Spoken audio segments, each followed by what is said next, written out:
And live. Captain's Log. Stardate 54495.3. Been a week since the USS Kismet has docked back at the Utopia Planitia shipyards in the Sol system to undergo repairs after our disastrous previous mission. Many of the surviving crew have been given leave to consider their careers or simply take time and relax before returning to active duty. Some are ending their tours of duty entirely. Given the events and the loss of life and its destruction, many have left or transferred to other tours. However, many have stayed, and I suppose that that's something to take some solace in, a little bit of a silver lining, I suppose. And so far, most of the senior staff has survived the encounter and will be staying on. However, Lieutenant Myth and Warrant Officer Joker Makarov went missing in the crash, and their remains were not found. I only can fear the worst. I promised this wouldn't happen again, but it did.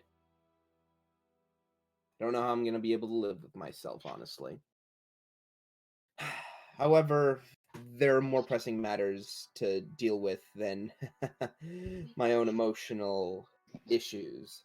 10th Fleet Liaison Officer Joan has arrived to take personnel reports and testimonies of the events that led to the loss of the Kaukit people seeking passage on the USS Salamander, and the events that led to the near destruction of both of our ships and the loss of lives therein.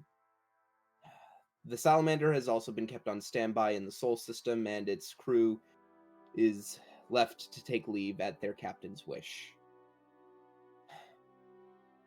I honestly don't know where we're going to go from here. Maybe this debriefing will give me an idea. End log.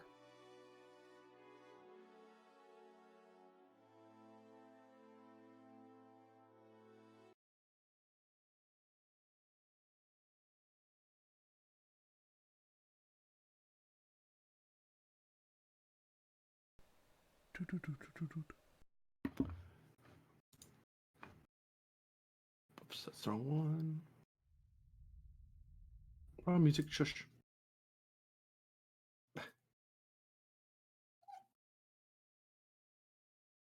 Oh, I know what I'm looking for. So we were going to start off with Myth's thing, right? We're starting off with a meeting at the outside on the grounds of Starfleet Command.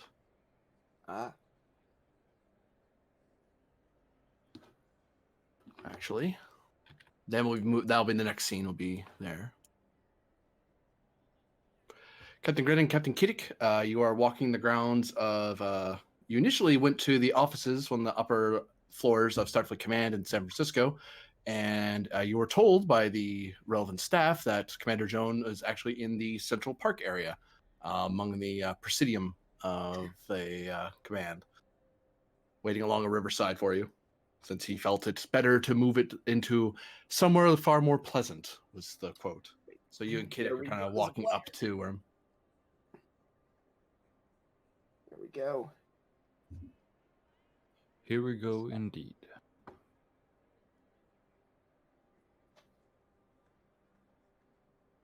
Right. Let's go. After you. And Captain's gonna head in. Kiddick's gonna follow. As you walk up to the commander, he's a Ryzian with one. You can actually see the plain Ryzian emblem on his forehead, not in the picture there, sadly. Command Red, just Commander Pips. Some of you actually seen him before, as I recall, from the last engagement with the Ark, because he was there at the briefing. He's just kind of sitting by the river, kind of sitting on a bench and tapping at his pad. He looks very relaxed, as opposed to being the represented a liaison and agent of the your ranking officer, the Rear Admiral, Admiral Nia. Oh, Captain. He stands. Commander. Hope you don't mind. I figured our Given the somberness of what's occurred, and I've had some time to look over your logs and some of the sensors. It's not pleasant, and well, I was going to make a preliminary report of sorts, but I felt and as did the admiral, that it would be better if I get the personal opinion of the two senior most officers of the engagement to help me make sense of this.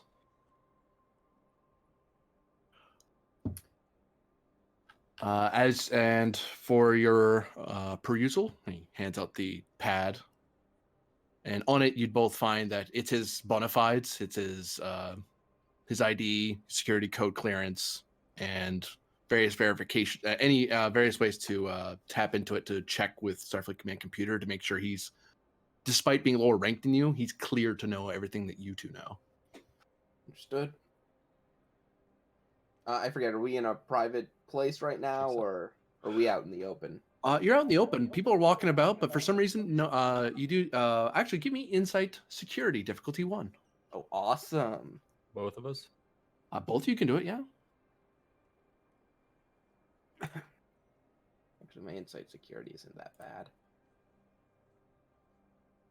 It is actually decent. I have constantly watching.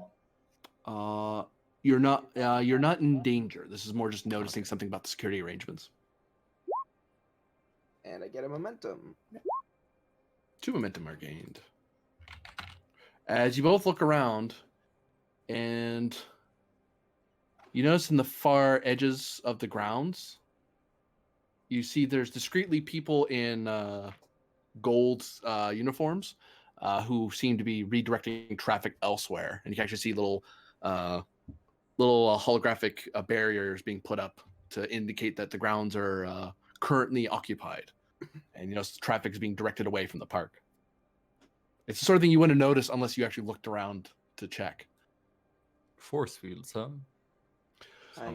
Seems extravagant and unnecessary.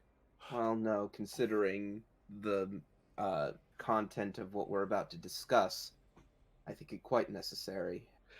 Oh, it's nothing so grand as force fields, though, captains. It's merely a bit of holographic tape. Officers are very compliant when within the sight of admirals, and most people aren't going to question why the 3 of us are here. Sometimes, every so many weeks, this bit of area is set aside for groundskeeping, and by tradition, command-level officers, for some reason, meet here to discuss future plans of the bushes around you. By the way, we're going to need, all 3 of us have to write up a report on how we think we can improve the Presidium for a cover story. So Yay. I'm looking forward to that. I know Paperwork. nothing about gardening, so hooray. And the Flowers I do. many much good. captain just laughs and he says, "Huh, I haven't had to write a fluff report like that since the academy." Yep. He kind of almost half glares at the building and then looks back at the 2 of you. Kiddix just glancing at Grennan with a smirk, trying not to say the thing that we're all thinking. Anyhow. And So the captain's expression returns to somber, and he says, "If we're alone, then I guess it's time to begin."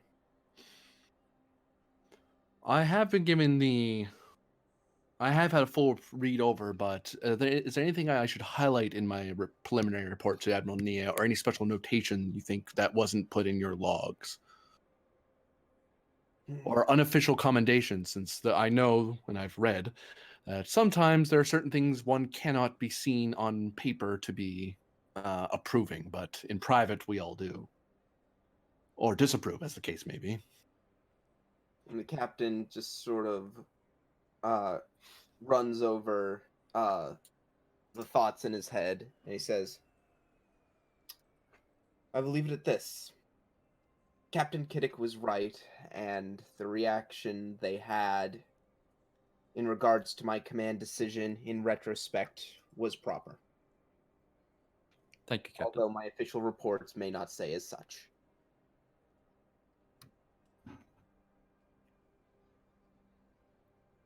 I would like to criticize the Admiral that approved the use of Roland Starks as a ship commander.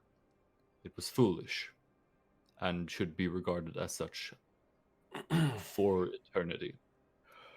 Ad infinitum. They stomp their foot. They stomp their foot in the grass.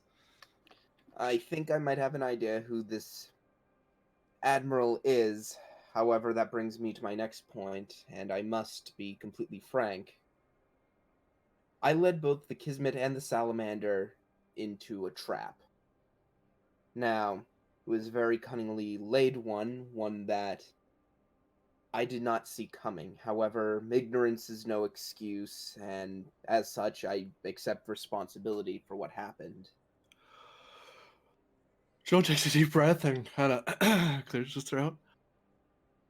Well, I'm glad you said that in close company, because if you had said that around admirals, that's admiral speak for you want a demotion.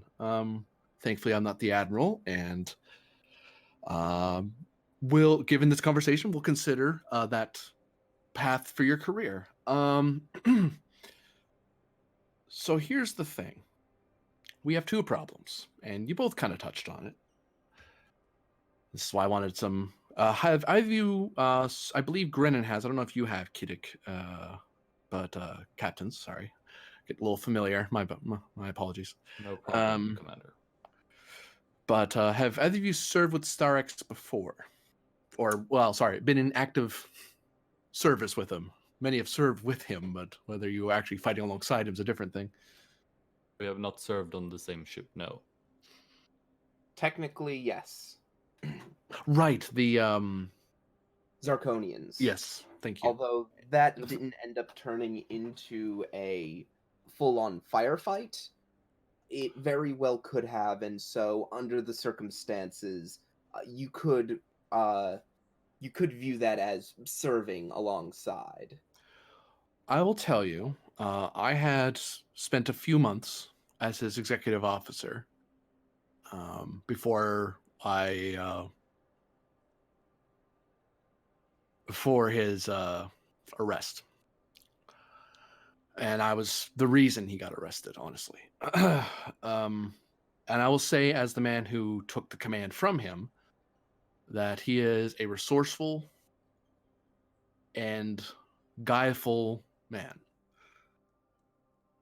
And it is believed that, and I will stress this most harshly, that officially I did not tell you any of this.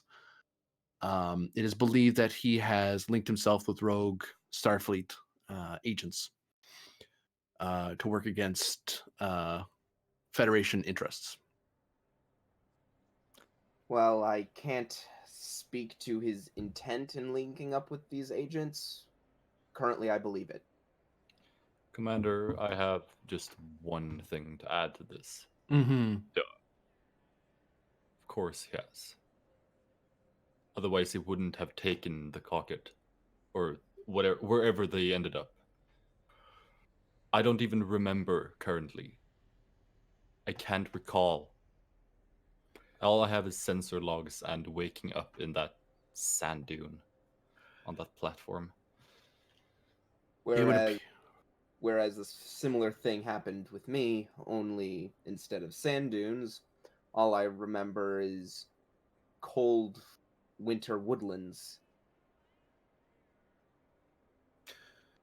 It is believed by parts of Starfleet that I'm not clear to divulge the details of, but I can tell you, as authorities on the subject, that they believe that this rogue element has dominion over Calcat 2 and the entirety of its people, utilizing the blackening process that has been used on the red Calcat crystals that have been trafficked in our space.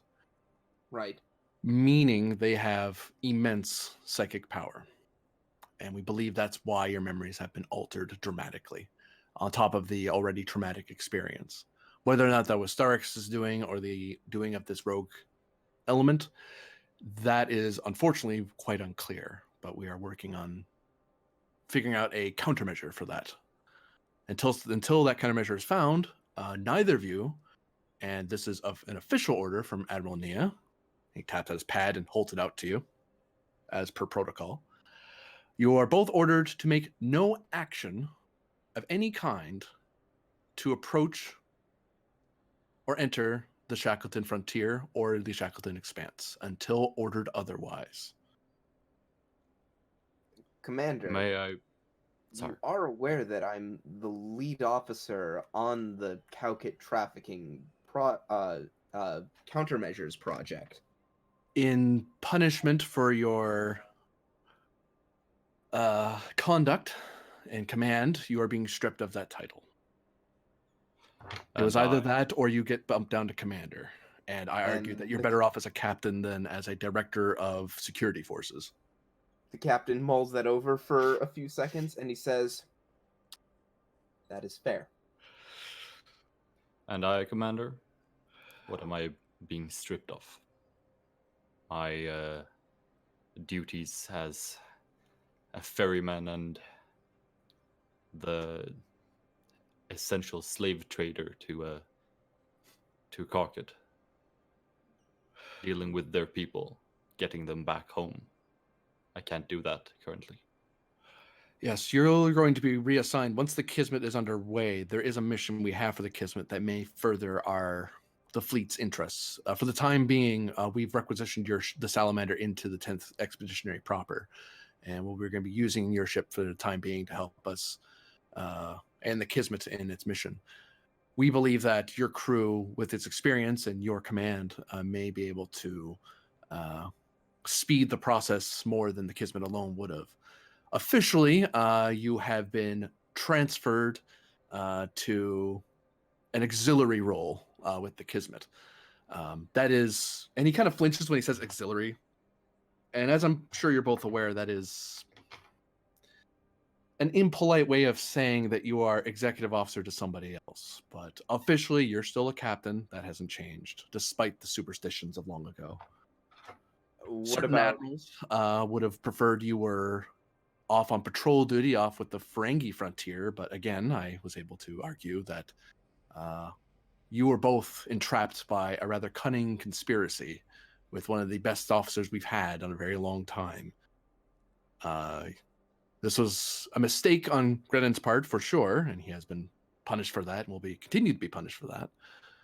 However, it is felt that you, Captain Kiddick, did what you could, given the circumstances. The alternative would be to have rammed his ship and detonated, which, although valorous, would have deprived us of your sensor data.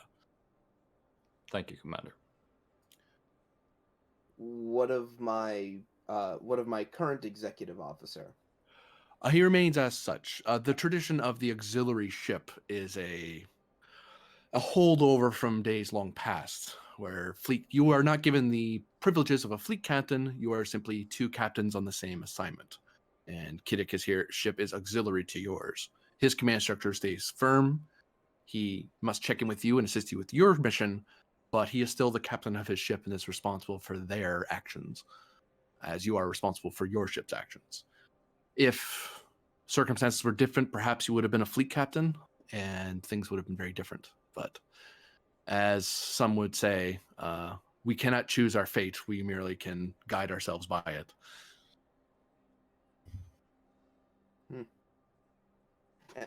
The captain smiles and he says, "It's not in the stars to hold our destiny, but in ourselves." Aye. To that end, I ask your true opinion, as the Kismet is being repaired and basically put back together. There is a consideration of refitting its mission profile, possibly for a militaristic one. If you, with the preparation in mind that at one point, I tell you both now, the 10th Expeditionary is going into the Shackleton, and we are saving Cowcat too, just not today. But we need to prepare now. If we're going to do any repairs or refits now with either the Salamander or the Kismet, we have to do it now at Utopia Planitia while it's a natural time to do it. I'll have to confer with my staff. Nod. Likewise. When do you need an answer by? Before the end of the week. At that point, I need to head back and give my recommendations to Admiral Nea. And I have to argue with the various admirals here to explain what the 10th Expeditionary is doing, which that's not something I'm looking for. But that's my problem, not yours. Sorry. Oh, no. We've put you in this situation. I've put you in this situation. You have... Surprising or not, Captain, you're not the worst story I have to explain today. And that's as far as I can tell you. Just leave it at that. Well, my condolences. You will have your answer before the end of the week, Commander. Very good. I Thank you, can assure Captain. Thank you, Also- Captain. Oh, sorry, go ahead. It is they, not he.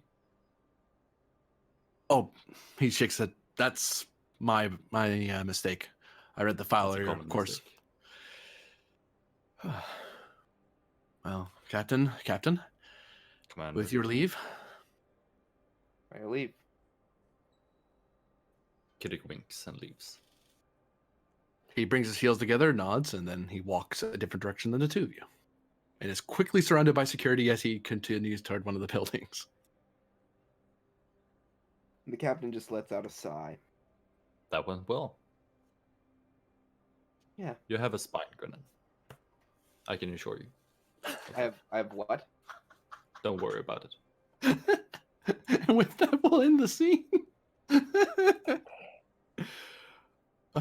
As we cut to someone else far, far away, dealing with something Oh, Joe. far more dangerous than they have any right to have to deal with. But here they are.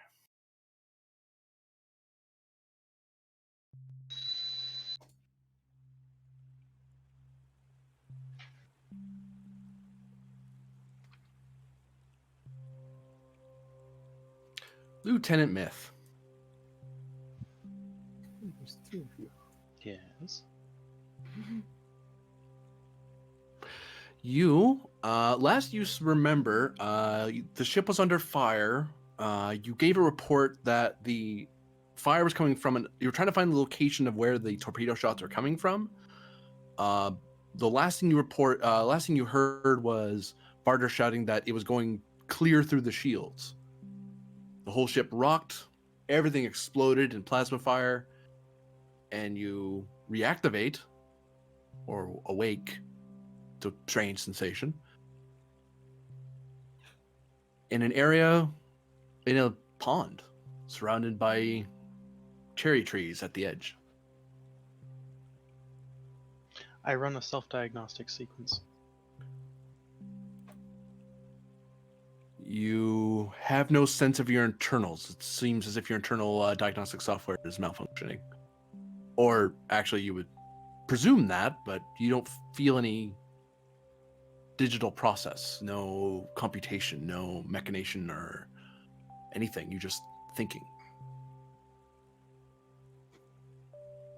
Tilts her head to the side and stands up in the pond. Moves towards the edge.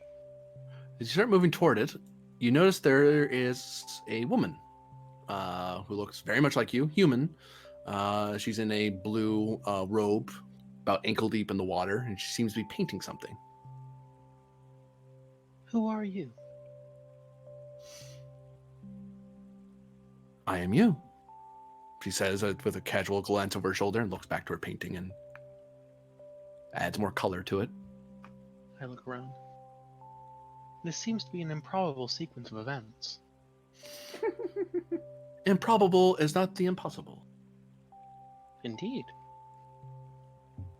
I could be undergoing any number of malfunctions or other interesting events. Why see it as a malfunction? Why not an opportunity for new experiences and enlightenment? Simply that the probability of a malfunction is greater.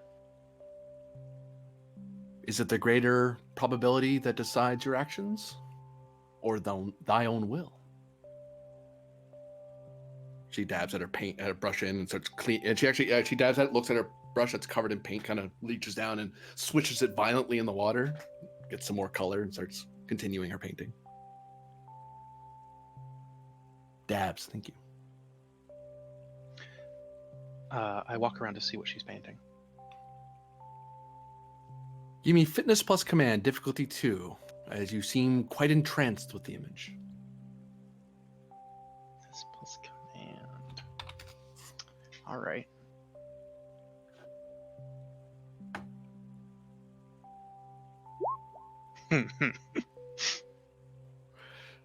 Oh, that's unfortunate. I seem quite entranced by the image, I think. It looks to be an abstract representation of various colors intersecting across a sensor spectrum using a certain mathematical sequence that, frankly, escapes your GM's ability to describe. Ah, Hmm. beautiful. You have taken 3 stress as you seem to be distracted with the image, as you have no idea how long you were standing there, but that was a very detailed painting. I am impressed by your ability.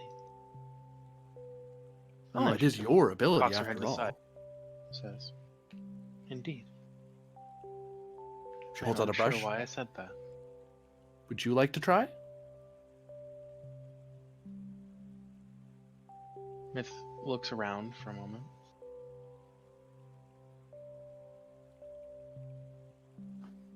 Painting is my brother's forte.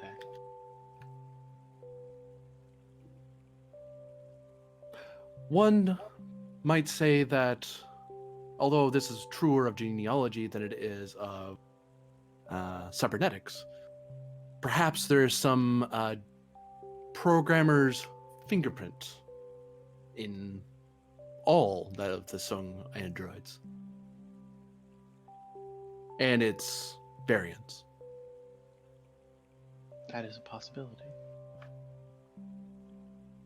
She holds out the brush. She continues holding out the brush to you. Very well. I shall attempt. What should I paint? Whatever comes to mind. Whatever moves you.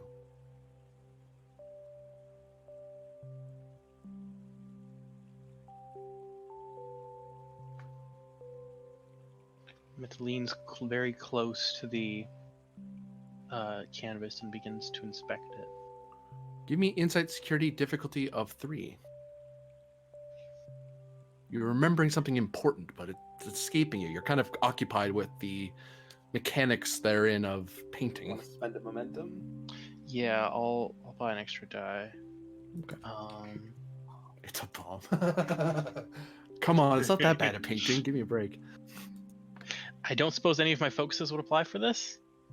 That's a good bloody question. Yeah. It's not that bad. It's worse. Here I was thinking art is an explosion.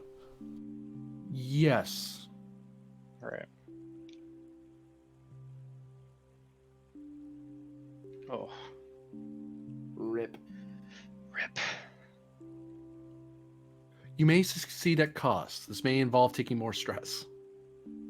Sure, why not? Well, they only failed by That one. was one. That was one too high. Ooh, you take no damage. Cool. You look at the spectrum and you feel like you've seen it. You're very sure you've seen it. You've definitely seen it. This exact spectrum. I mean, it's an artistic, abstract rendition thereof, but you've seen it before.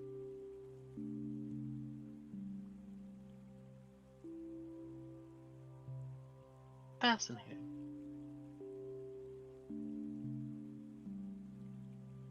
I You have one. this. You have one free question before both your doppelganger and the painting vanish. Ooh. What is the meaning of life? What is my favorite? What is the air wing speed velocity of an unladen swallow? I'll wiki it. Don't dare me.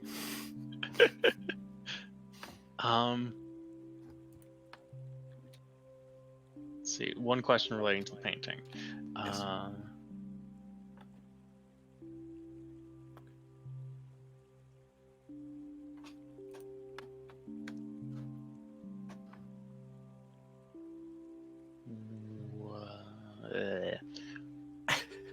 where did I get this memory from? It was the last thing you saw before you winked out. Mhm. It was the sensor readings you had on the Kismet. All right.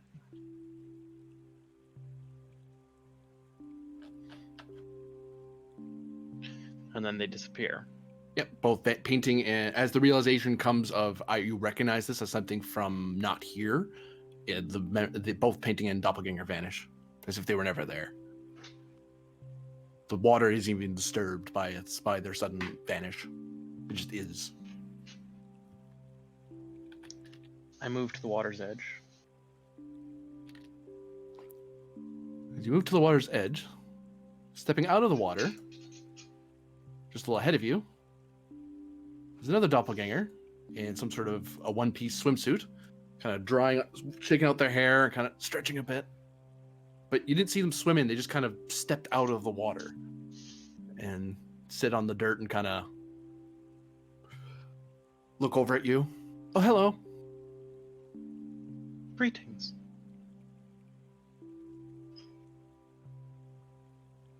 What have you been doing? Thinking. I think I'm thinking. I did want to do a diagnostic, but apparently no technology, so that's an issue. Indeed.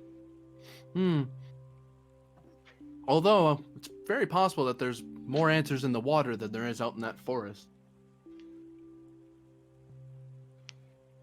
Myth kind of tilts her head to the side. Potentially. However, there's no evidence of that. But probability lies within the familiar, not the unknown. Indeed, I cannot make a statistical adaptation. However, the lack of that does not preclude the possibility. Indeed. And she kind of stares out into the water and kind of relaxes. Kind of dabbling, switching her feet in the water, as if in idle thought. Your actions seem very human. I suppose that's because I am. In a sense.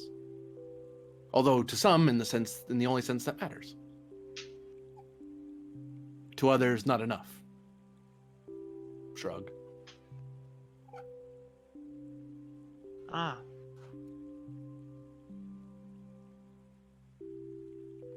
So we are not the same, and yet we are. Sentience sewn together is not sentience separate, but sentience in one. Someone smarter than me said that. Can't remember who. The many made one. The one made whole. Nod. You suppose the water has more for us to learn? Well, I know the water. I've been in the water all my life. At its shallowest edges, at its deepest depths. I've stepped out of it, like I do now, to get a breath of fresh air, and I've put the water so above me that it's a whole span taller than I am. And generally, that gets what I need. What? And you have never sought to move farther from it? Why? The water's familiar, and it gets what I need. What is familiar is known. But but from the water, we can be safe from the forest. We do not know that anything threatens us there. It is only with knowledge that we may continue to learn and grow. Problems like grow. solutions are limitless.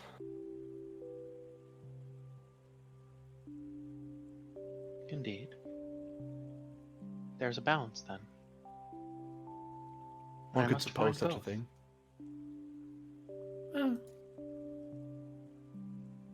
After all, why else would I wish to function? except to continue my exploration.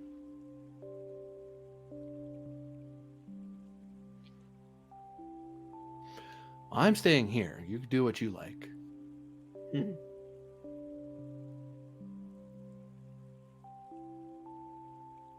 I cannot stay in this place. You have before. You've been in the water as long as I have.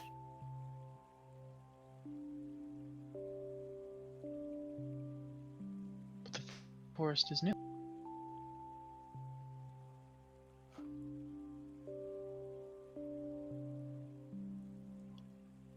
Well, it's never been done before, really. I mean, how do you know you could possibly do it?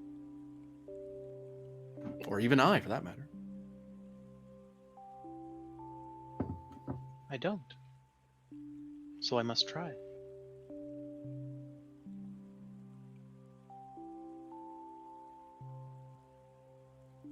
And as you step into the woods, she vanishes. Give me fitness plus command difficulty 2, as you suddenly have a fitness plus... No, it's command. I'm right the first time. Fitness command difficulty 2. You feel an intense, unsatiable hunger and thirst. As if you spent a whole lifetime never eating or drinking.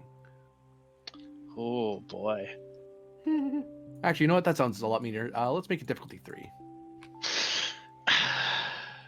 That's an oath, Chief. Yeah, that is. Take a threat. Sure. I don't know why I need that. This is a relaxation video. Everything's fine. The music makes it so much better. All right, I'm rolling 3 with a total of 11. Nope.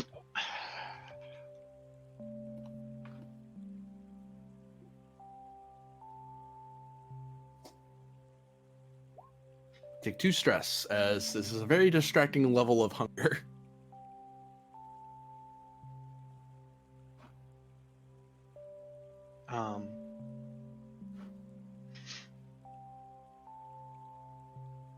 Another doppelganger of yours, dressed in command red, strides over to you as you're walking through the woods. You actually, petals starting to fall around them and getting caught up in their hair, but their face looks like they're quite angry at somebody. Oh wait, you're the only one here. Pretty sure they're angry at you. What are you doing? Get back in the water. You want to die? I've been in the water before. Well, yeah, because it's safe. What fool stands out into this? You, Mess. apparently. Because you're here. Which, thanks for that, by the way. Shakes her head, paces back and forth, fuming. Well,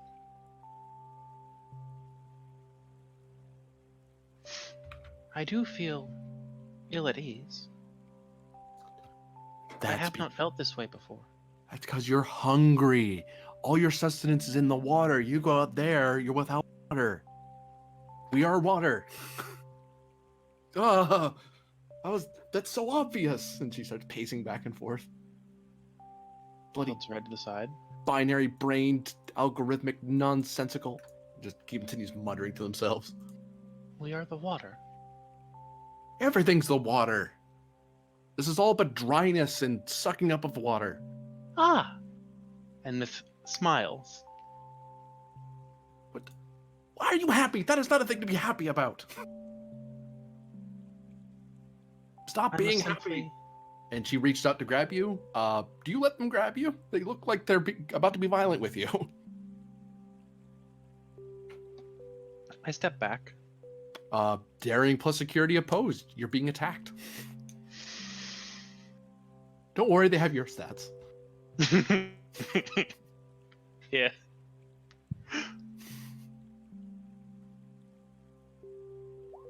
All right.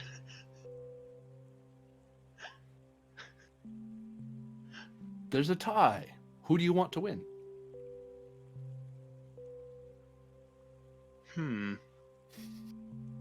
Me or me? Me or me? No, this is an interesting question. I want her to win. She grabs you, and then subsequently tries to throw you into the water. Do you let her? I do. Oh, okay then. We give me fitness plus command, as when you fall into as you're flung some 30 feet away from the tree line, sailing through the air, presumably the air, and you splash back first into the water and you're submerged. You almost get the feeling that you don't want to sit up or bother swimming out of the water. Ooh. Sorry, what was the roll? That was fitness command. Or presence command, if that's better. You know it's not. Does My that a lot. presence command is 9 for everyone else.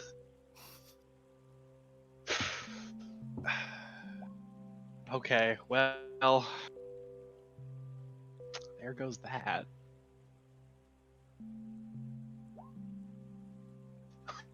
You take 4 stress. Oh boy. I have 2 stress left. God. You get the feeling that if you rest in the water and you concentrate on not being... You actually notice that there's bits of code all throughout the water. That every droplet is a binary 1 or binary 0, and everything's networked into each other. One massive body of knowledge that you're submerged in. You kind of got lost in it for a second because you weren't really in control and where in that knowledge you went. You were just thrown into it in some random spot, which was a little overwhelming mentally. Yeah. Here's the entire history of Rome and the mathematical proof that Jupiter exists. Like, what? And how to speak German. Don't worry, And they how to relate. speak German. What does one have to do with the other? You feel you could push on and possibly explore more, or you could rest and possibly get your stress back. However, you do get the feeling that a lot of time will pass if you do that.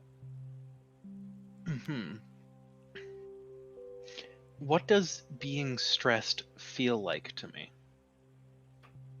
Like you're getting further and further lost in thought. You now have the memory of you're pondering what hunger is and what that means, what thirst is, what the painting means and the abstraction thereof, what knowledge truly means. And you're being distracted constantly to the point if you get full of stress, you'll just be immobilized with thought because your brain's gonna be divided in so many directions, not really thinking about anything. Oh, I see. Well, it's more like a lake, but you know. So I sit down cross-legged in the water and scoop some into my hands and begin to look at it. Begin to rest? Yeah. And we move to a new scene.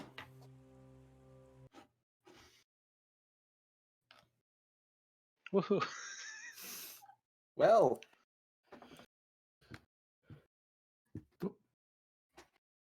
Nice knowing you, Myth.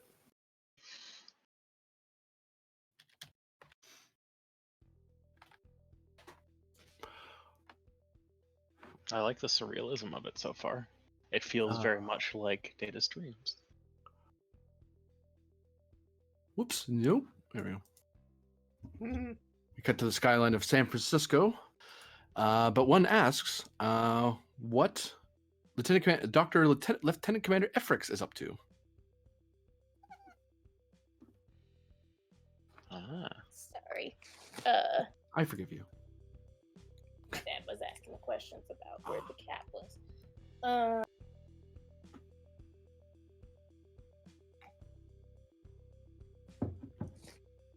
Up to currently, or what she's been up to, or A bit of both. It's been about a week since we last left. A week and a few days since Kismet's arrived. You had leave time for the last while since the Kismet's sitting in a shipyard being torn apart and put back together again.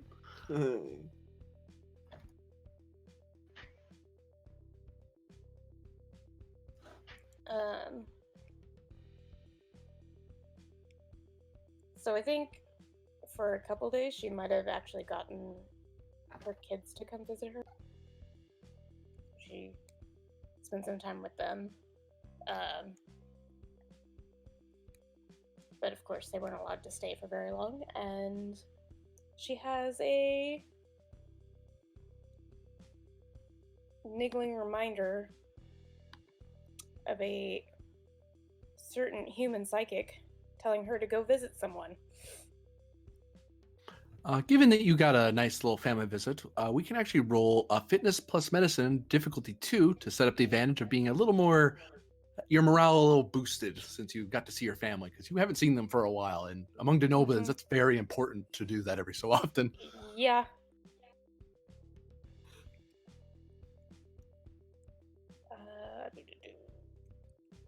Does Efrix keep any of her family with her on the Kismet, or are they all spread out everywhere? They are spread out as Okay. part of what happened to her in her backstory. She is technically not allowed to have custody. Oh, fun. Yeah. So it was literally just a visit, and it's the first time she's had a visit. God, almost in a over a long year time. now. Yeah. At least. Mm-hmm. Let's see. My fitness isn't good, but my medicine is. That's okay.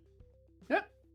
If I have anything that to do with causing despair or anything to do with your morale and such, you basically have advantage because you got to see family. It's like, yay, I lived to see them, and hey, they're okay, despite what's going on in the galaxy these days. But another day in Starfleet.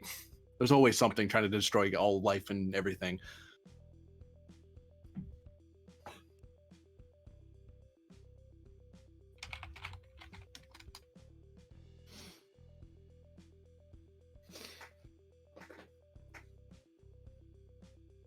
Cool. So yeah, you're in a allotted apartment within San Francisco as you have you've seen your family, they've gone off, and you have that reminder to yourself. What do you do? So I cannot find my notes on that guy's name, but I know I was supposed to go find a guy. I'd like to potentially enlist some help in doing so. While I look up, while you happen, and your GM does, looks through your notes. I'm talking about the chat log. Yeah. Who do you wish to attempt to call for help? Varder. So you go over to a computer panel, and you feel you could, that you can type in and try to, if he's within the system, you should be able to raise him fairly quickly through the communication service.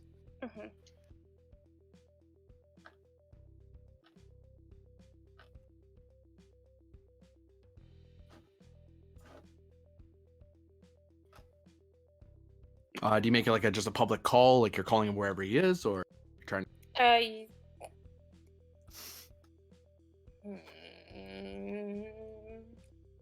Yeah. The initial call. Yeah.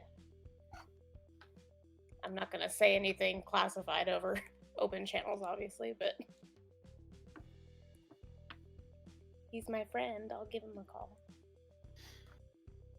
Varder. Yeah. Thanks. This is those young. Thank you so much for that.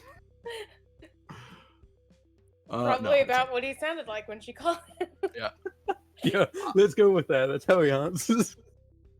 Varder and Pend, just as a note, you both were just stepping off the shuttle at Earth Space Dock after your adventures with the expedition. You were brought back by another ship because you've heard that the ship should be back and running within the week or so. But you just had a nice long haul all the way back to racing back, and you finally got to step off a ship for a bit. And that's when Varder's comm badge kind of beeps at him. Tap that. Yeah. Lieutenant Barter here. You see audio only on your screen, Efrix, because he must have. You could ask him to move to a nearby screen. He could see video, but right now he can hear you just fine.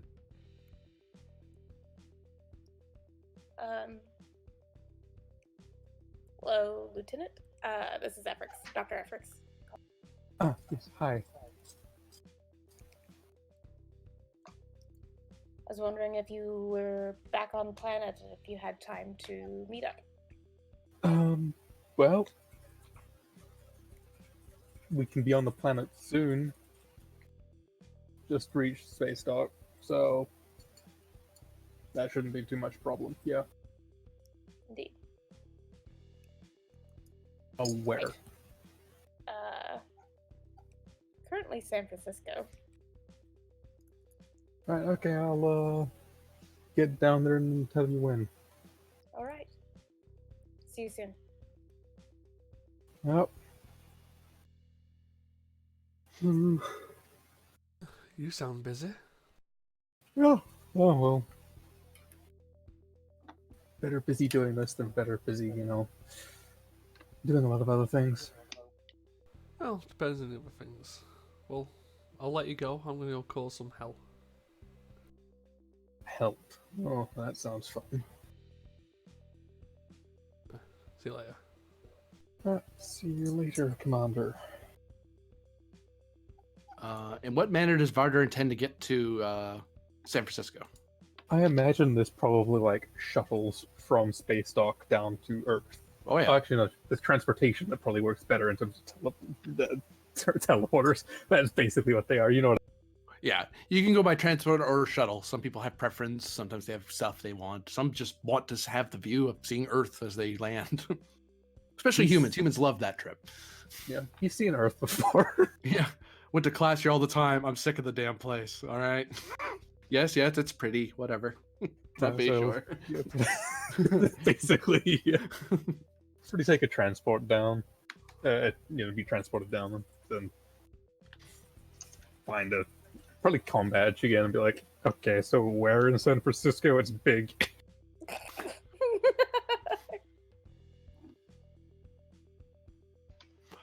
Funny enough, I'll make this into a roll. Varder, you're the main roller. Efrix can assist by basically giving address directions. Oh no. Efrix gives presence plus con to assist. Varder, you're doing you can do reason con if you go up to one of the maps and try to figure out where she is, or you can go insight con to try to puzzle out what she means, because you've been in as every Starfleet officer has, you've spent at least some time in San Francisco. Even enlisted see San Fran at their graduation. Or you could go presence con by just asking people, going, hey, someone told me to go here. How do I get there? The sad part is looking at a map is probably his best bet. My presence con isn't great. Don't worry, I've got a reason con of 12. I have a presence con of 10. I've got a spitball for you, GM. Yeah. For reading a map. Survival? Hilariously, yes. Yes. Okay, I'm just happy I got to do that, honestly. I don't care about anything else. I'll remember that.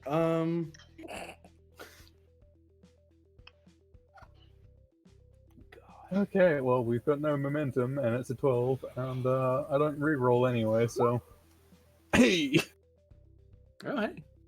Might generate momentum out of this. Oh, I'll take the not first one. two, sorry. Sorry. Get one momentum. You can read a map. Between reading the map, you're able to figure it out on your own, but she kind of helps you speed it up a little bit. Or you can spend that for extra information if you want to know something. Thank you, Pent. Well, I'm going from point A to point B. I don't know what information I could... yeah. In game designer terms, that is called a beginner's trap. I was trying to get you to spend it. Oh. I don't care about San Francisco that much. And as Varder starts heading over, Pen, what are you up to?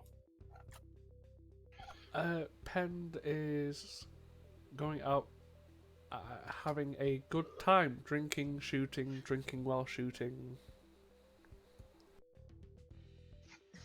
Not random people, I might say. I would hope. I was about to say. So he's taking some time to kind of just relax, unwind. Yeah, that's like he's got nothing better to do.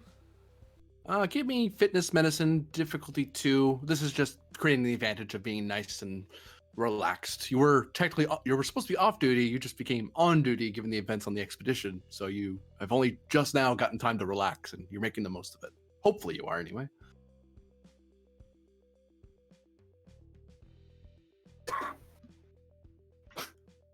I was going discussing how you send it to Defrix. Oh, Yeah, I don't care. you're so tense. So you do have a good time because your Commander Pend, as the 10th Fleet knows how to have a good time, at least with himself. That sounds worse than it is. However, he is promptly now you know what it's like. after having a good time with a few bottles of rather nice liquor, a pair of security officers come to your side and go, "Excuse me, Commander, we need you to come with us." Can I help you too? Yes, if you could just stand up and come with us, we think we're here to make sure that you have a safe sleep. You do realize what happened last time security officers tried to stop me while I was merry? You could take the bottle with you. It's fine. You don't have to brandish it. It's fine. You can keep it. You just come with us, and everything will be fine. I'm imagining a third officer he can't see just aiming at him. You know it. This will be the first time a 10th Fleet officer decked one of security on Earth Space Dock. Anyway. It's also not the first time Penn's been drunk and taken out security officers. That's right. Yeah. How the turntables. I mean, I'll stand up, but why don't we play a game instead? And we'll immediately start fighting with the security officers. God's in heaven. Well, you started it, so who do you want to hit first? Commander now. Pend. No! Oh no! Take your pick, I don't care. Well, then I'll Commander, do the stop XO of the brawling ship, on so Earth that's cool. Space Dock. Pend, go for the one with the most pips. We'll go with this guy, actually. No, not all 3. Yeah, I'll take the guy with the 3 pips. There we go. He only has 2. Take that. Can't hit him now. But yeah, I assume you're punching him there. I assume you're not drawing pistol on the guy. I mean, Please. I don't want to imprison your character. Pinned, please. But no, you are you hitting him? Are you no, just calling him funny names? the basics, say kicking him in the knees, throwing him over tables, out of windows. Daring security opposed. Somehow I think that applies. I'll give you a threat. Yeah, I'm spending it right back. Oh dear. Would you take composure or intimidation? Add complication. Yeah, I'll take it. Sure. I mean, again, it's not the first time he's done this type of thing. You don't have a focus in drunken brawling. Opportunity missed. Yeah, I was gonna say yet. Yet. Oh my god. Oh my god. Doesn't need one.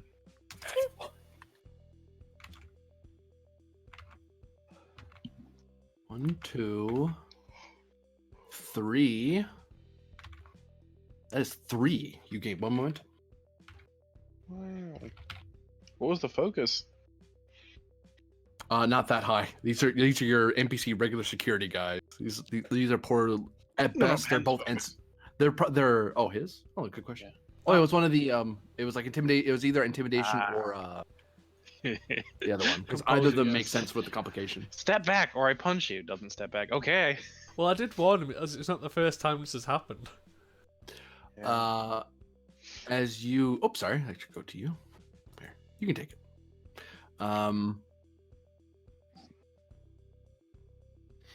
So yeah, you can do damage to him, or you can just shove him. I'll just throw him out the window. Yeah, I'll have you roll damage for that. I will say this is probably like a bar, not like on a 30th story. Oh yeah, he's going. It's just that he's going through something, so you're actually hurting him. I'll spend one to reroll. Okay.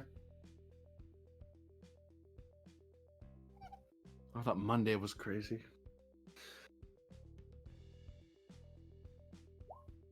And he's getting knocked down. 1, 2, 3, 4, 5. He goes through the glass, which has a little more. It's a little stiffer than one would assume, but it seems to be a. It's not the glass between like booths. It's the glass between the drinking area and like the main promenade. Like it's meant as a separator, sort of thing. So he hits it, and it crashes in big old chunks as he goes flying and hits the ground unconscious. I'm just gonna look at the other one and go, "Have you better have brought more friends?" The threat says there's more friends. With a crash of glass. There we go.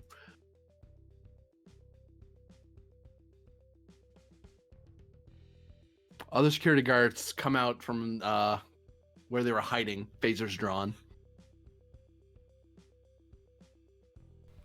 Well, And one of them shoots you, or attempts to anyway. Because, yeah, you just knocked out one of their friends in one go. Little spooky.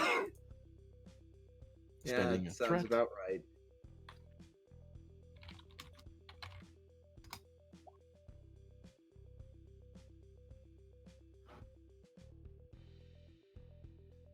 Oh, dear. do you miss?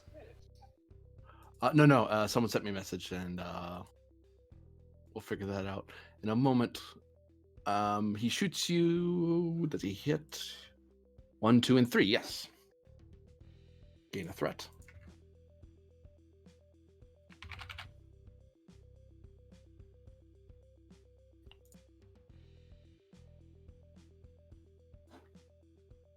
And he rolls how many? He rolls 5.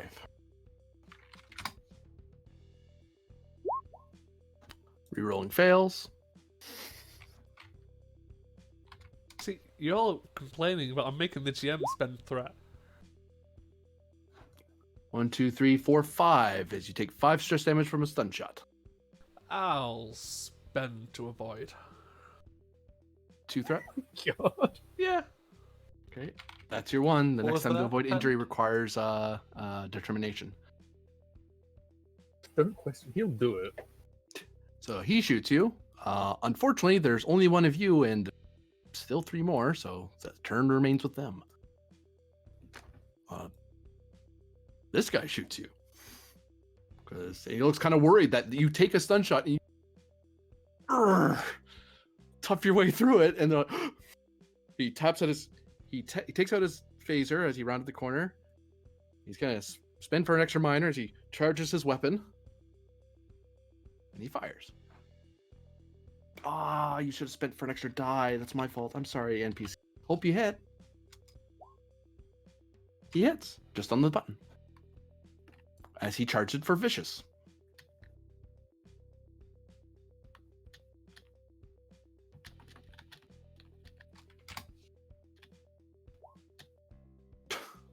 Would like to spend another die to try and knock me down.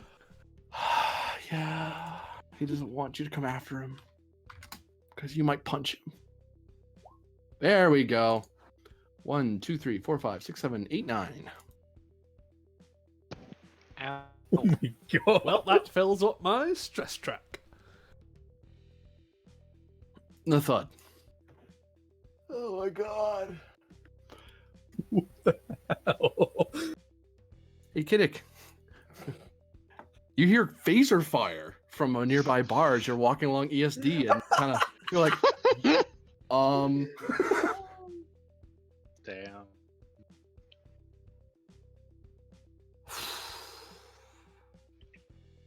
what do you do? Kitty's gonna look through the broken window, obviously. You see that there's a bunch of security officers moving to apprehend a downed Pend. Now the question is, do I handle this like he's my second officer, or... Fine. um, essentially jumping through the window back inside, stepping on the guy that's on the outside. What do you think you're doing with that man? Presence command difficulty 1. You do outrank them, but who the hell are you? This the is what I'm immediate built. Presence Huh? command. Yeah. I will reset their dots because they.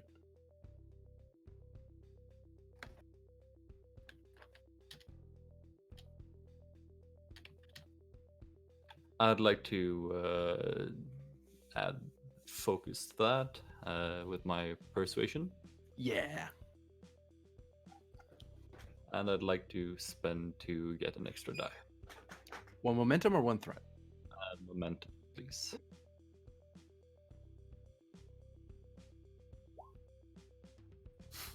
Crap. And you gain 1 momentum. I'd like to re-roll, if I may. Do you have cautious command? No. To re-roll, you would have to spend a determination. Body language says it all. Or hedonism and hardship, or let's compromise. Maybe Okay. loyalty is hard to come by. Well, a lot of those really work in this scenario. So yeah, you can re-roll both dice, just 1 dice, all 3 if you wanted to. I wouldn't suggest the last one. I'm gonna re-roll 2. 2? Okay. See, this is why I have cautious command. There you go. You actually gain 2 momentum. So it should be up to, yeah. So yeah, you are able. When you call out, the security guys for a half second they almost look like they're ready to turn their phasers to you. They hear your commanding voice. They look at your collar, and they lower their phasers and they start putting them away. Captain, that's Kiddick. Kiddick, says. The guy next to you says at the same time you did, kind of, sir, I served with you on your previous ship. Kiddick's just looking at him. He motions to the other guys and they kind of back off a little bit. Sir, Commander Pentier was reported being drunk and disorderly and causing a disruption in the leisure section of the station, so we were sent to detain him and put him in the frankly, sir, within the drunk tank. He's a Tellarite. It's his default state. Back off. I'll handle him. Sir? We serve on the same ship. I will take care of him as one of his captains. You can write me up for a talk with the station commander in the morning. You can actually give me presence. If you want him to just do it because you're asking, because 1, you outrank him, 2, he did serve with you. It'd be presence command difficulty of 2. If you're saying, hey, just write this, here's the form you fill out, just tell station commander to come to me, and that'll be presence con instead, because you're telling him what form is needed so he can not get in trouble. Station command, I will presence command. I will, but I will use Starfleet protocols to match. Yeah, that works. Because you know that as you outrank him, and Penn's kind of within your mini fleet, so it's like, I can take custody at this moment because he hasn't committed he hasn't hurt anybody or killed anyone, so it's not a serious offense. It's just a disciplinary offense. I've just chucked a bloke through a window. Yeah, that's fine. I mean, you didn't really kill him or nothing. He's just bruised up. Quick shot, trip to the med bay will be fine. Now, whether or not your commanding officers will see it that way is a different problem, but it's enough for security to leave you alone. Yeah, it's up to his commanding officer to discipline him. I mean, when Q closes a door, he opens a window. Yeah. There you go. Got another momentum there. Kiddick's gonna move over to Pend and lean down and whisper, "You owe me one." grab him by the collar and drag him out of the bar with a fitness of 9, but still dragging. Captain, we can help you if you want. We can give you a grab lift. We were preparing Go one back to to your drag him. drinks. Sir, and they back off as they attend to their friend who is unconscious, and they call for medical because he's concussed. And Kiddick's gonna help Penn to his feet and put one of his arms over the shoulder. We'll right. come back to you guys once you get to where are you taking him specifically? Where do you take a drunken, disorderly person? Security. The brig, New Zealand. That worked out well. Do I have an office on the station currently? You'd have one allotted to you, yeah. Yeah, would it I'm be gonna put him on my for couch. Grennan? Hmm? Would there be a similar thing for Grennan? Yeah, and they probably, out of convenience, they try to put you in the same area so you can talk to each other quickly if needed. Yeah. ESD's huge. Yeah, I'm just gonna put Pend on my couch, essentially, and sit there sipping scotch when he wakes up. We'll come back to that in a moment as Varder walks into walks up to the door of Efrix's apartment. Oh, well, he's gonna knock because what are doorbells?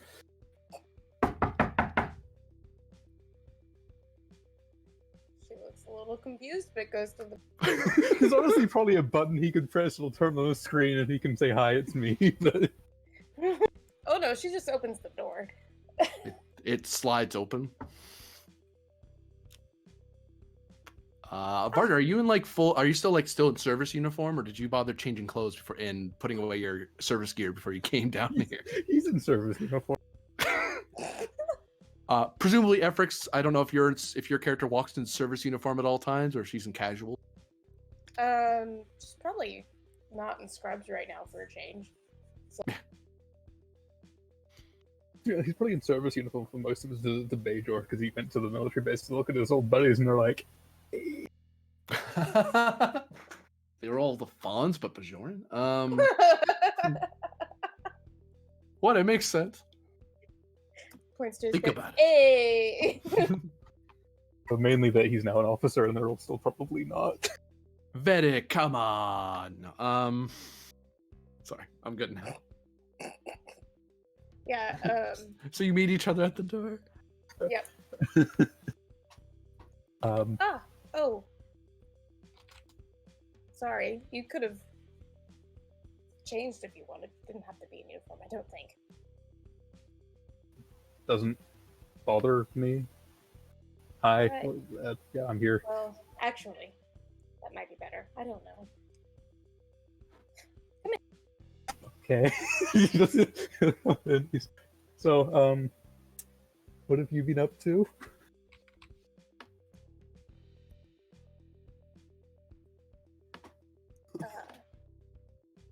Well, I got to have a nice visit with my family. But besides that, I recalled something from my time on the other ship. Mm-hmm. Specifically to do with Adler. Okay. She helped me escape. Not too surprising given everything that happened. She helped me to escape with some knowledge of who to go to next. To help her and the cockpit. Ah. And, GM, was it, which name was it? It was whichever Oh. costume you rated. It was the same one. I sent you a message. I think, Yep. You have the right place. okay. And the name's wrong though. Yeah, I found only 2 names in my notes, and those were the 2. I didn't write down who they were.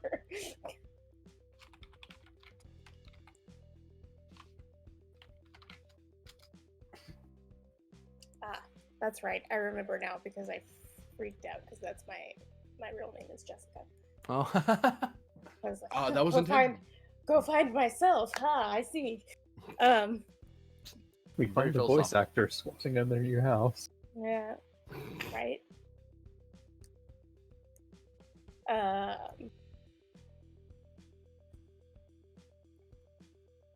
yeah. So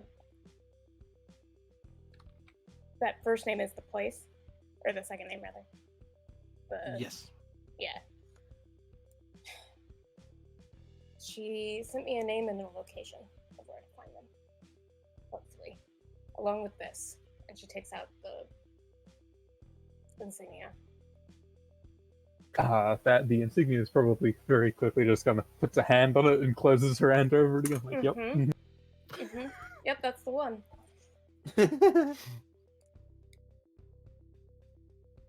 Right. And I'm guessing you would appreciate company. Indeed. Yeah, sure. Why not?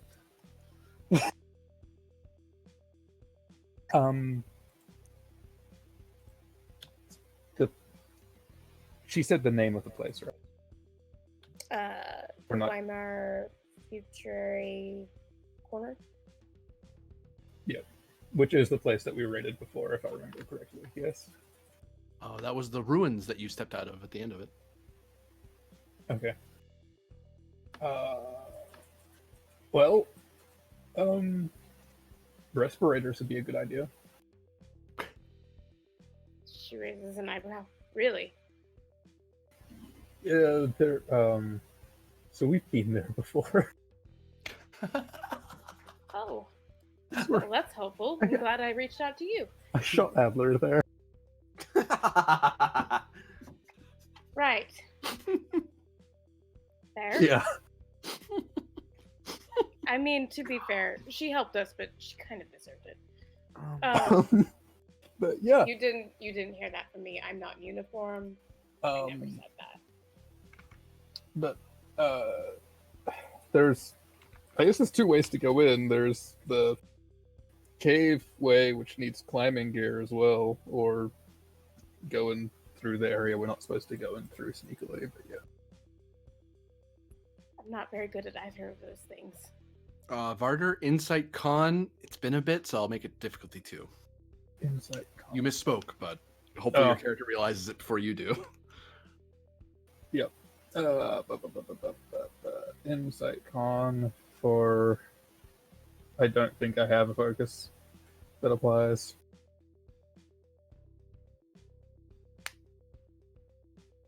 Oh god, Insight con. Great, fantastic for me. Momentum to boost that. One momentum gone. Yep. I certainly don't have a focus, actually. I don't have anything for remembering shit. Hey. I'm rolling borderline my worst thing. So I'm going to cut to where you were last time. Those are still there, actually. So you guys came in initially through the Weimar castle into the church and then down through the catacombs. We had to creep underneath the altar. Yep. This area, which is some distance away from the castle, and it's near the outskirts of the old city. That green area, those are ruins that led into the caverns. That's how Adler got in. This area is the Weimar future. Oh, okay. What's left of it. True. Okay. Yeah. Do it. Or not? Maybe. I mean, I guess it couldn't hurt to be prepared. We could take those things. Just to be safe. I mean, if we need to look around, yeah, I don't know. If you're just going there with a badge, I'm not sure what's going to happen, honestly. Yes, we're looking for a Jessica Solari.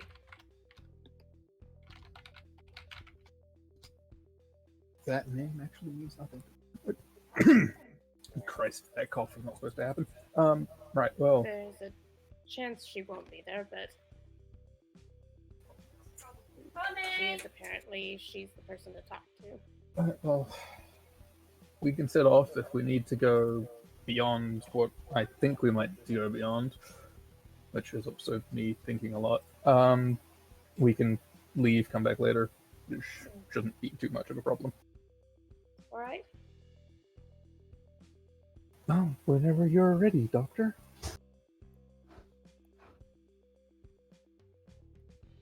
It's probably such a terrible idea to do this in a Starfleet uniform, but that's me saying that, not Stark. Wait, what? It's probably such a terrible idea to do this in a Starfleet uniform, but that's me saying that. So what preparations do you do before heading out of the apartment?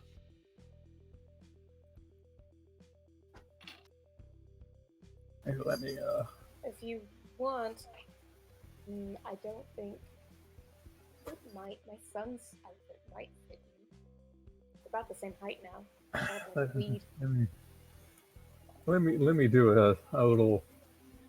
Let's see what this comes up and says. Okay, that's a good idea. Yes.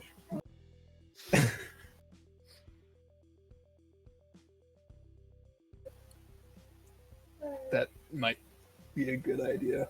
I mean,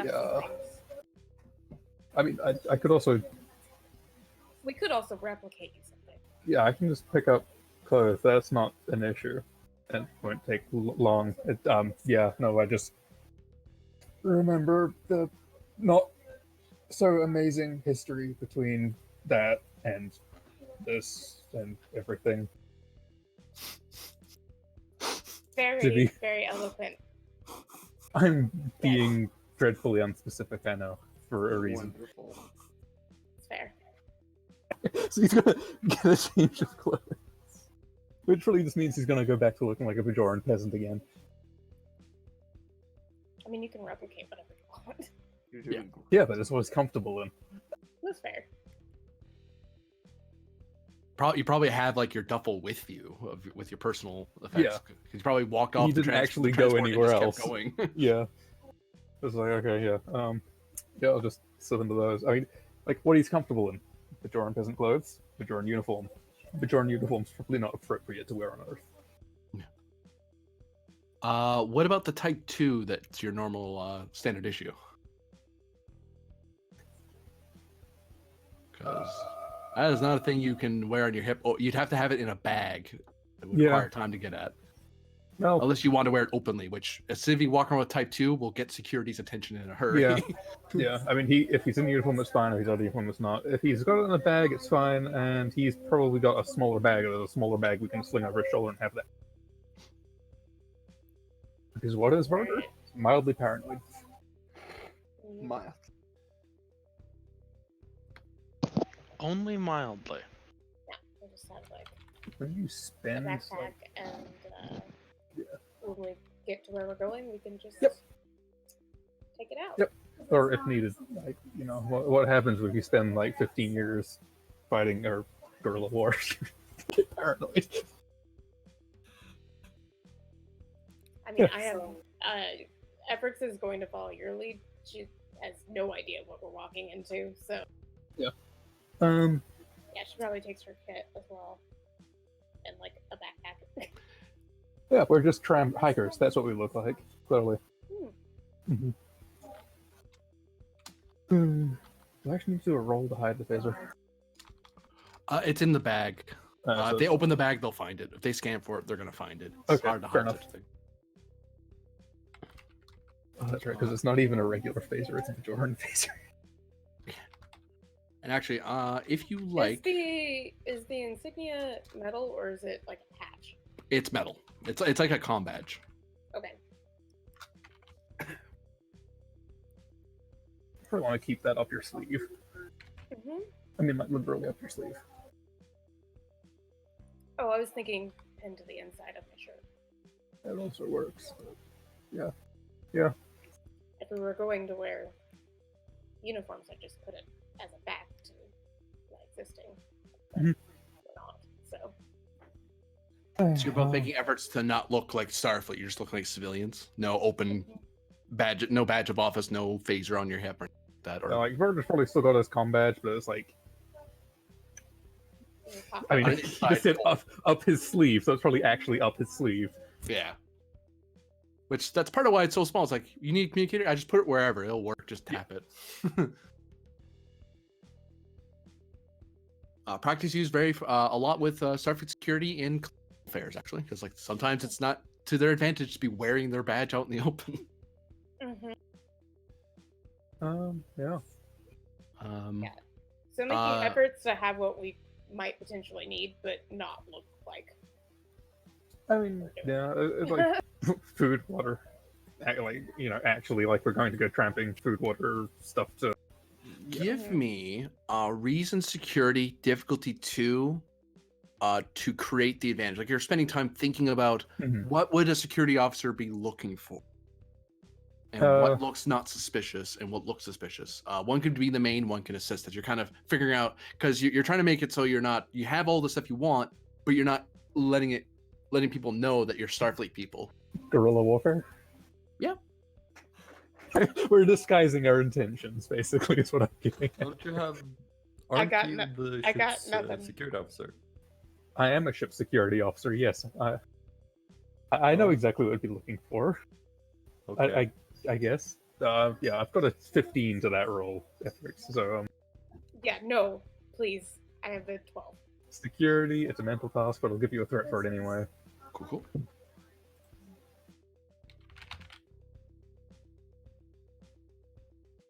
Generated what momentum? As both of you are now 3 momentum. 3 momentum. Sorry. You re-rolled, right? Yep. So in essence, all of the stuff, minus the uniform, of course, but all the stuff you would have in your normal starting gear, you have with you. It's just that everything that would be that like a Type 2 phaser, like FX, you could have one as well because you're high enough rank that you can just have one if you wanted. You have to have that in a bag, so it costs an extra minor. Basically, costs 2 minors to open the bag, retrieve phaser, because it's a Type 2. If it's a Type 1, that's sort of you can stuff up your sleeve or tuck under your pant hem. Stick in your shoe. You know, it's tiny. But if you have a Type 2, that's in a bag. Is there any other gear you're bringing with you that with that roll I'll let you hike? Because presumably you have like hiking bags and parcels that you can walk around with. Even your medical bag, Dr. Frix, is like, it's not the Starfleet issue medical bag, it's the generic medical bag that civilian doctors can walk around with, which you can easily replicate one of those. That's perfectly within your ability to do. You'd know what it looks like. Yep, I'd do that. Do you want to take climbing gear and and stuff? Yeah, sure, we're experienced hikers. Yeah, I look at The one that actually looks like you might be an experienced hiker. Any other items? That one up will cover both of you. Okay. There was the respirators as well. Yeah, I was gonna say respirator. Because there was gas down there if we end up needing to go down there. That's 2 so far. Other than that, like, we've got our comm badges, we've got... Type 3 rifles. I don't need a Type 3. Just, That's kind of saying hide a I'm Type going 3 in a here to bag. kill the Midnight Watch. I've never even fired my phaser, I don't think. Pulse grenades. Yeah, just bring a bag full of pulse grenades. That's not saying I'm going to kill them. We're here to finish the job. Few dozen stun grenade.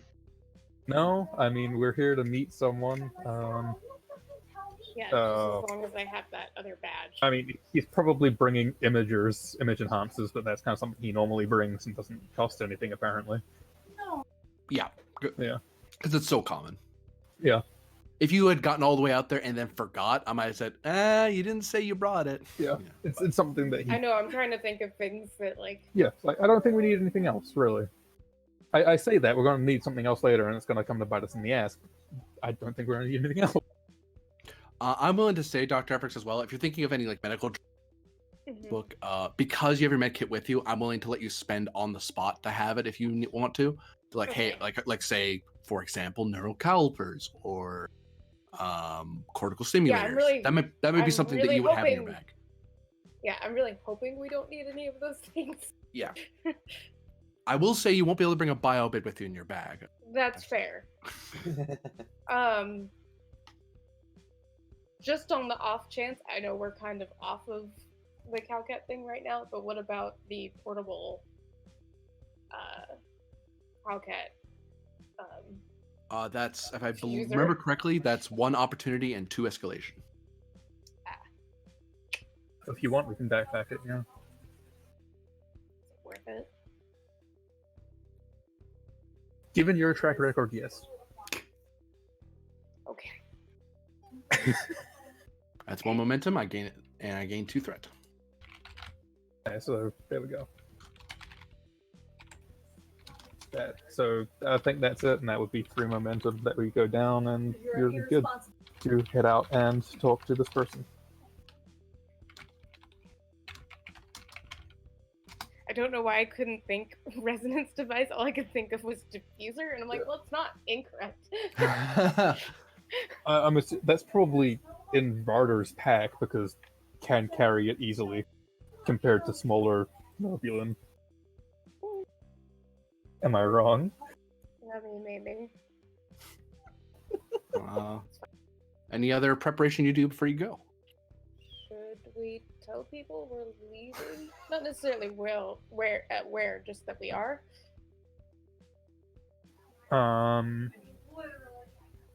Just in case. Where we're going is not particularly out of the way, is it?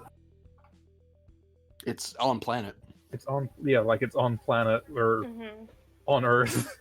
I've got my comm badge. If we comm have badge, our we can just... comm badges, yeah, theoretically they'll be able to find us. So. Yeah, and I was like, what?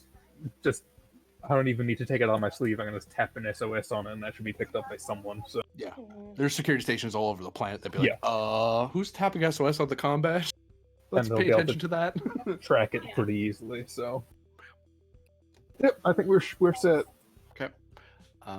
As you step out of the apartment, how do you plan to get there? No, I'm just kidding. Well, Yes, we're how do you definitely plan to not get there? hiking from San Francisco. It's a bit of a hike, yeah. No, bit of a swim. Do we hire like a transport? Like, We can We get have time. Kismet's not going to be done for a couple more yeah, we months. could just like. we can get beamed over to Germany and then find a shuttle from there to wherever the toll place was and walk from the toll place down to the foundry. So you're going to a transporter hub? Yep. Okay. But actually, we could probably transport straight to the tourist place, honestly. For people's safety, they usually have approved transporter to transporter. 1, it's easier for the specialists to do, and 2, you don't just beam into a crowd by accident. So transport somewhere to Germany where there's a pad close to the thing, and we'll get a shuttle from there. Or if it's close enough, we'll just walk. Off to Erfurt then? This technician says, he starts programming it in. Yes. All right.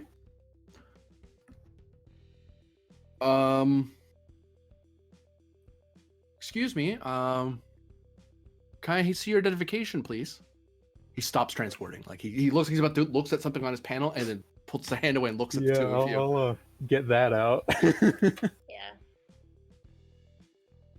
And you have like a small. It's like a card thick. I like to imagine that people have you can either present your comm badge or a card that you can enter into the machine. That's basically your ID card. Yeah, card. To verify your Federation citizens. Although, as he takes them and enters them into the computer, oh, that's why. Oh, sorry. Takes both of them out and hands them back. We're good. That sounds. I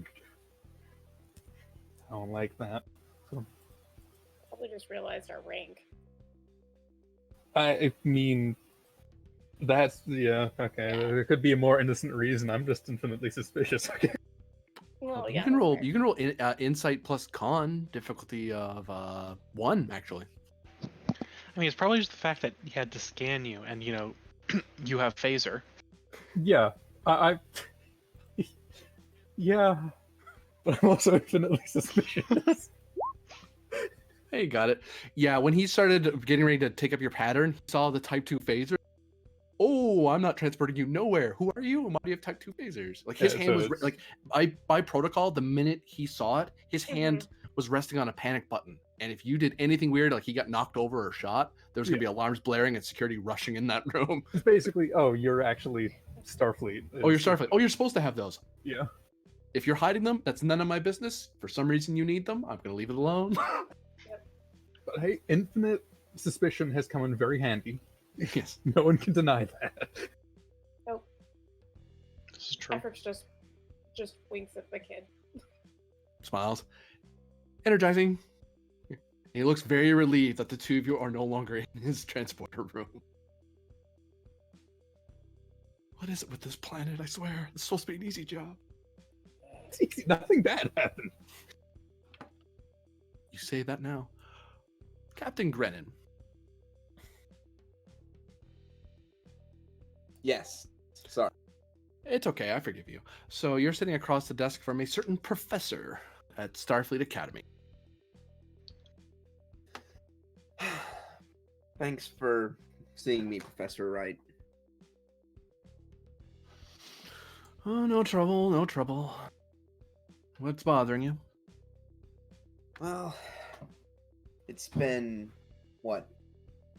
I'm just trying to think of the exact number. It's been over decades since I last had your class. But, well, so much has happened. It generally does. You saw something in me way back then. You saw that I could be suited for command. Well, it That's certainly why- helped that you signed up for the command course. Right, That's right, but a good start. right, but you know what I mean. You saw when I failed those exams. It wasn't good. But No. you still saw something in me, and you still took me under your wing and taught me everything you knew. And before I knew it, I had passed, and I was out there with the best of them. Yes, including a Star X. Yes, indeed. One of the best we've ever produced. The captain lets out a sigh. He sighs. There's a lot I can't tell you, but Yeah. I'm starting to wonder if maybe you were wrong. You were right about a lot of things, but when the chips were down, I messed up. And a lot of people died.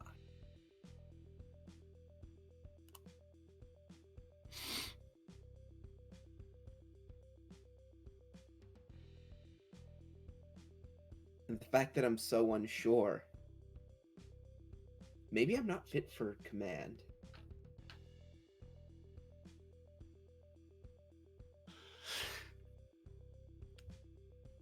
Part of being a captain is knowing when you are beyond your means and to trust your subordinates to know your job better than you do. Even when it's the last thing in the world you ever do, you need to recognize that every captain needs to recognize that they can't do everything. They are not the sole bearer of all wisdom, even though one is to keep the dignity of the uniform and of the rank. Even the uniform and rank have a small crew, or indeed even large crews, whole colonies worth of people, a small city, to attend to your every mission, to every minor movement. Because they're your crew, it's your responsibility to know when that is and when to trust yourself. And the captain nods and he says, right, but even then, there's so much that, even in all my preparing, all that you did to prepare me, there's so much that I just couldn't have even foreseen. Remind me what you did. when you did the no-win scenario. The one where the Klingons overwhelmed the outpost. And the captain stops and he looks at Rice, says, remember? That's why I had to take so many of your remedial classes. I froze. Did you freeze again?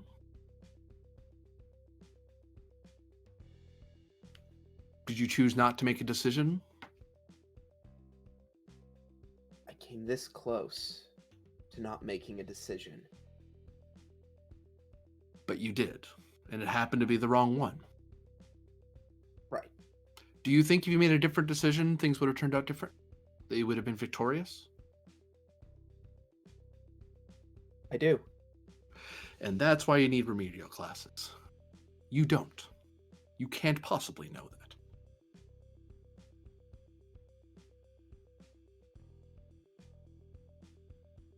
Because it is not the path that you did not travel by. This, he points, is the reality that you're in. The choice that you made and the consequences therein. If you think that the red collar is no good for you, that you're better off shuttling admirals to and fro their missions, then feel free to sign up for the valet courses that they have at the Earth Space Dock. I'm sure you could use all your schooling of piloting on that. You could even resign if you felt that such things were above your ability. But I like to believe that you didn't spend 4 years plus the sum of your entire career to settle for a runabout pilot. Now, if you think you've done all you can for Starfleet, then you have. But if you think you have more to contribute, then any captain able and ready to do their job must.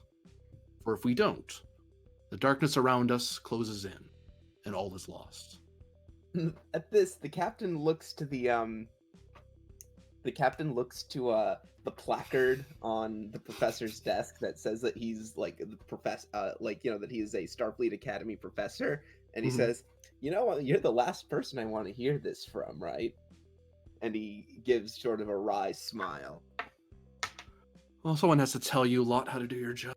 That's all. Thank you. I needed that. I needed this. There's a reason that I got through Starfleet Academy, and it's you. And, well, I guess I have to thank you again. I think I'm gonna get through this. You better. It's your job. And as the captain's leaving, he says, by the way, I just want your opinion on something. There's no wrong answer. Of course there's not. If given the opportunity to turn a vessel into a ship of war to right your wrongs, would you do it? Even if becoming a ship of war is the one thing you swore you would never do. Even if it meant righting your wrongs.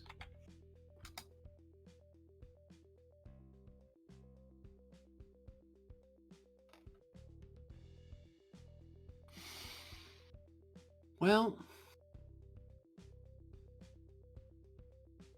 let me point it to you this way. I believe this is a thing that you're required to memorize, and if this sounds at all familiar, feel free to stop. And I think you'll get your answer. We are determined to save succeeding generations from the scourge of war, and to reaffirm faith in the fundamental rights of sentient beings, in the dignity and worth of all life forms, in the equal rights of members of planetary systems, large and small, and to establish conditions in which justice and respect for obligations arising from treaties and other sources of interstellar law can be maintained, and to promote social progress and better standards of living on all worlds, and for these ends, to practice toleration, live together in peace with one another, and to unite our strength to maintain interstellar peace and security, and to ensure, by the acceptance of principles and the institutions of methods, that weapons of destruction shall not be used, save in the common interest, and to employ interstellar resources for the promotion of all. Any of this ringing a bell for you, Brennan? Federational Ethics second year. And what am I quoting? Although I did paraphrase a bit. Gonna need a refresher on what exactly he's paraphrasing. Give me insight, command, or con, difficulty 2. Insight command. Insight command. I'm gonna spend a momentum. Law focus. Yes, it is the basis of all law in the Federation. Oh, this is gonna be the Federation charter. Yep. Gain of momentum. That is the charter of the United Federation of Planets. Yeah. It's an excerpt from it. Yeah. I was gonna say that's probably from like the last episode of Enterprise, and I never got that far. It is seen in Voyager, the episode of The Void. Ah, okay. That's why I haven't gotten around to Voyager yet. That's what Memory Alpha's for. No, it's all right. Okay. He did leave out the United Federation of Planets because he figured that would give away. Yeah. So He's like, no, you should know what that is. it says, I remember the paper that you made me write on that excerpt from the Federation Charter was You tell not an me easy one. What is the correct answer then to your question?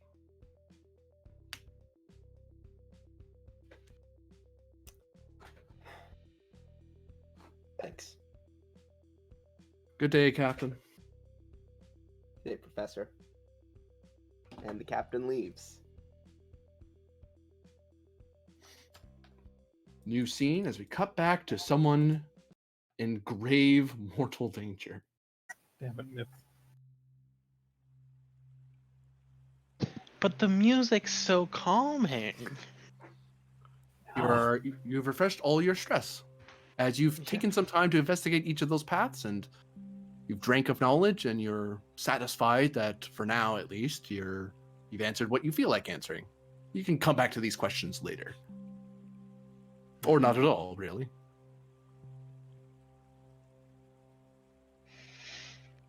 You still see your red doppelganger waiting for you in the forest, glaring at you as if daring you to step out of that water. I stand up and move to the water's edge.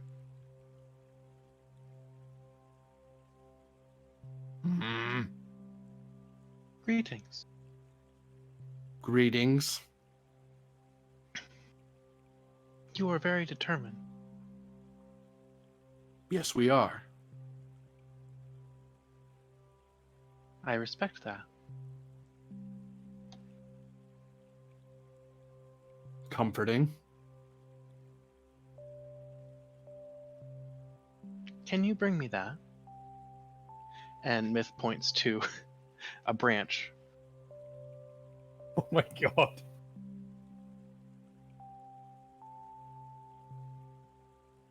They go over and they snap a branch away and hold it up to you. Thank you. You see, this water may be all we've ever known. But just as explorers, and as she's speaking, she's sitting down and beginning to work the wood. Just as explorers have carried with them bits of their planets to explore the unknown, I can take some of this water with me and explore the unknown out there. This is what it means to continue to develop and learn, to push outside of our boundaries, to take our safety with us while we venture into danger.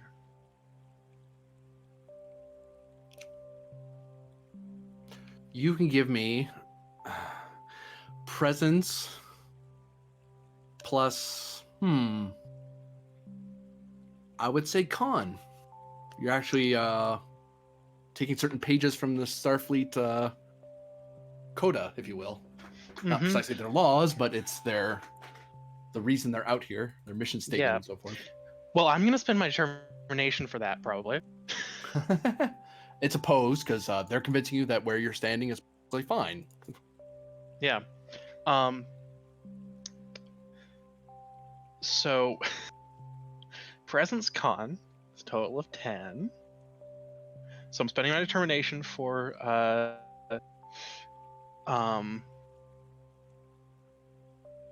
relentless progress means relentless improvement. They're spending toward their determination. Just because some idiot's done it doesn't mean you should. Love. That's a good one. All right, and I'll spend 2 for the extra die. 2 momentum or 2 threat? 2 momentum. 2 threat to match. Just gotta love that.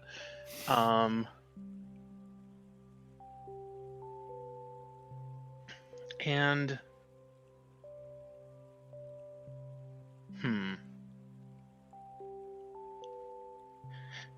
would either a focus in xenotechnology or research apply? Add complication.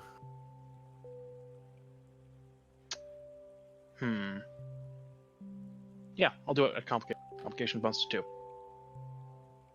Okay.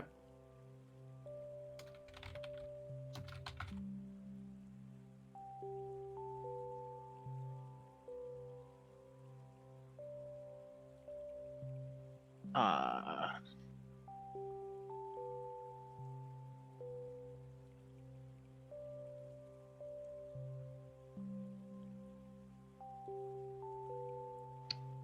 it. And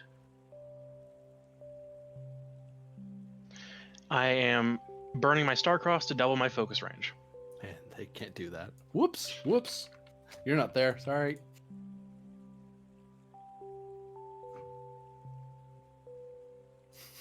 Rolling.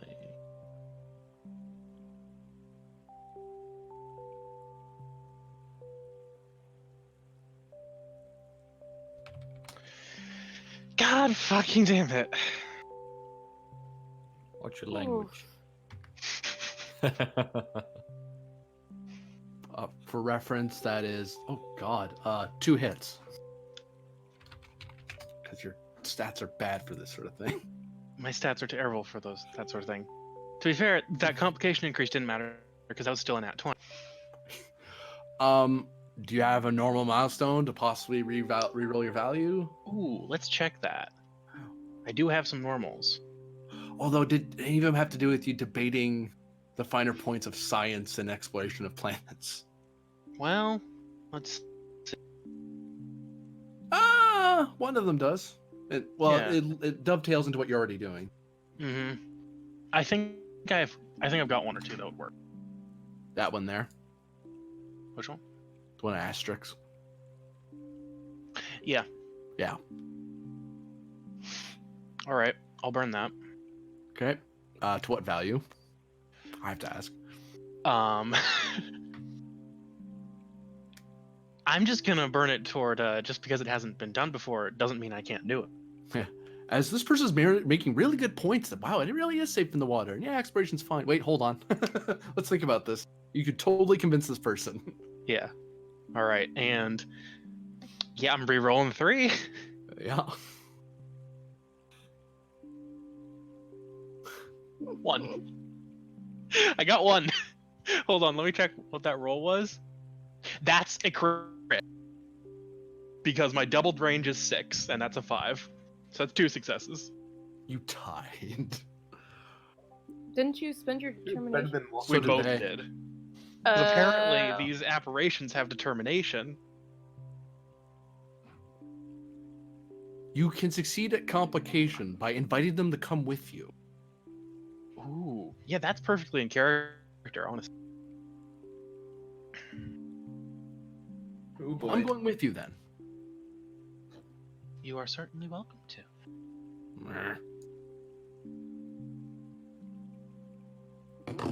If you die on me, that's your fault. You know that, right?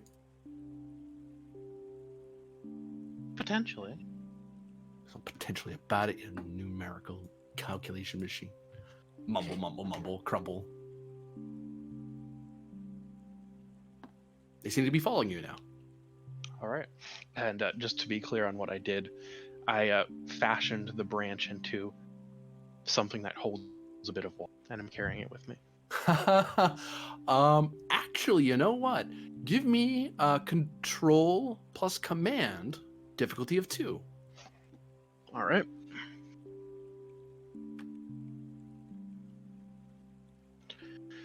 All right, and I have enhanced attribute control, so I will score 1 automatic success on this.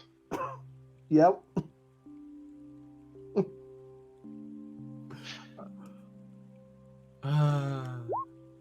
Well, that's 2 successes. I'll just take that as the threat. Ooh, no, I know exact. Now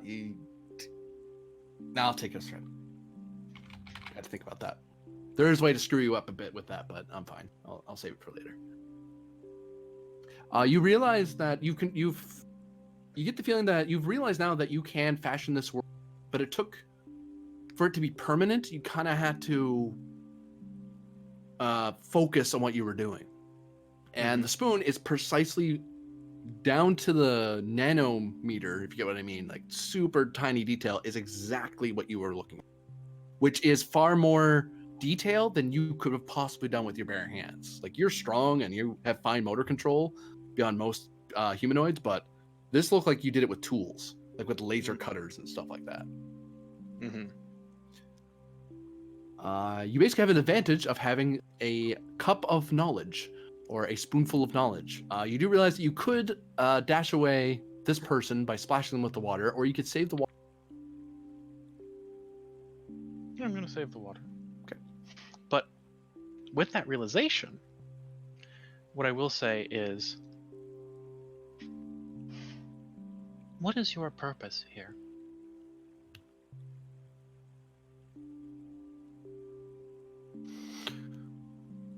To keep me safe, obviously. There's much danger out there. Especially in the unknown. Oh, yes. Have you ventured far into the forest? I try to stay within sight of the water. Further, once you lose sight of it, it's very hard to get back again. Indeed. And have you ventured into the water? But if I did that, no one would know of any danger. Someone has to stand guard. Perhaps. But then how do you know what it is that you defend? So long as I see the water, everything's fine. But you do not understand the water. One can either wade in the water or be dry. It's hard to do both and do it any justice. In either respect. Then I may stand here for a moment. If you are to come with me, you should know the reason for which you fight.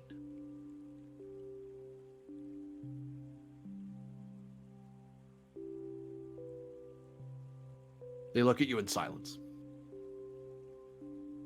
No? Very well. And I begin to walk into the forest.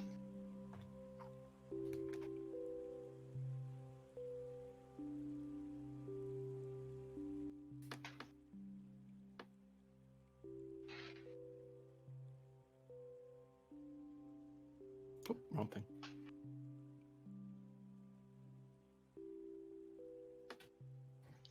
And I kind of try to engage her in conversation as we walk. What do you try to learn from them? The first thing I ask is, have you always stood on the border between the water and the forest? The known and the unknown? I wouldn't say that. It's a... I suppose for the majority of my existence, but not all of it. And what did you do in the other time? There was no trees, as far as we knew. There was just the water. Though we knew something was out here. Fascinating.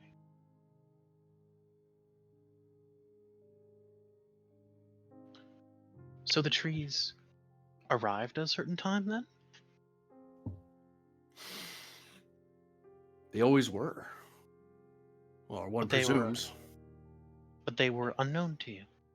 Well, we didn't press out of the water. And the minute we did, it was there. So either it sprung up upon our noticing it, or it was always. Both are possibilities. That's what I'm worried about. After all, the observation of a phenomenon does change it.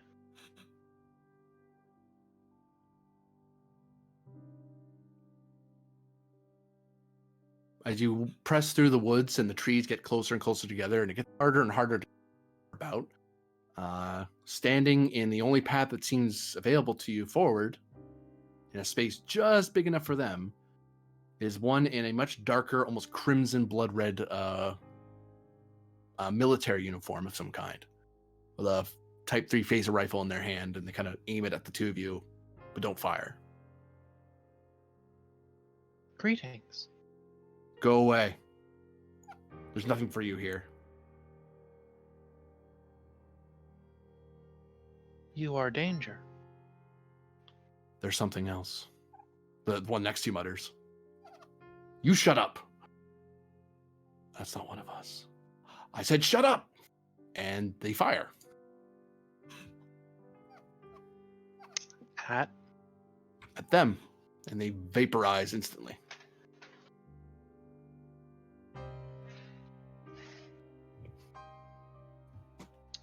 Come on, Tin Man. You see what I can do. Turn back. tilts her head to the side and says, "You are a lack," and throws the water. Oh, that's hilarious. Well, funny enough, you've started. Roll control plus security. Difficulty of 2. Love this.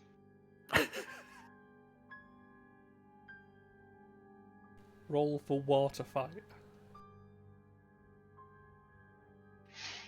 I'm going to spend for an extra die. So give me a threat. Uh-huh.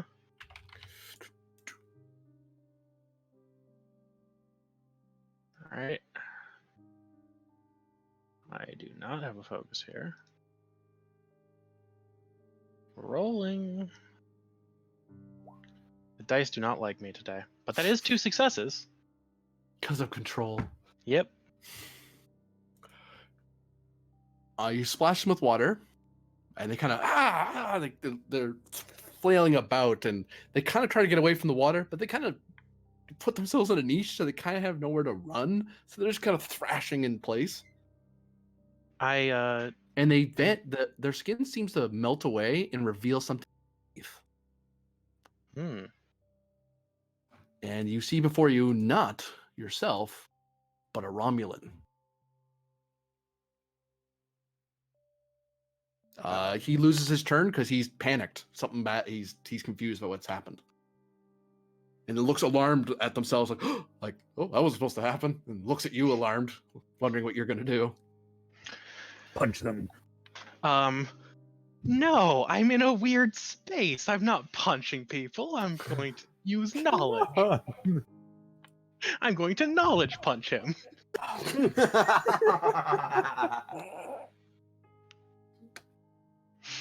I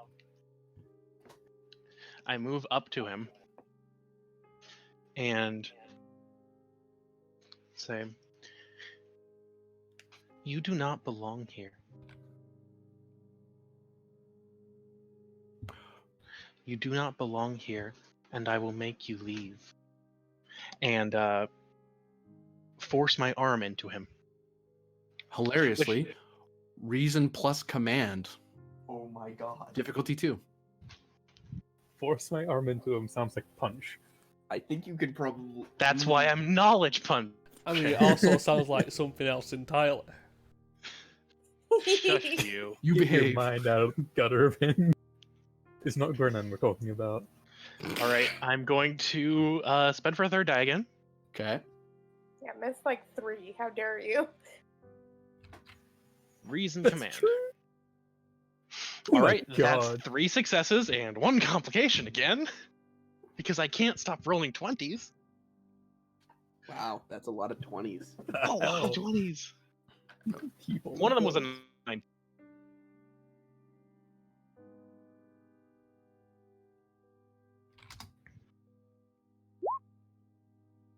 Ooh, that could have been really bad for you.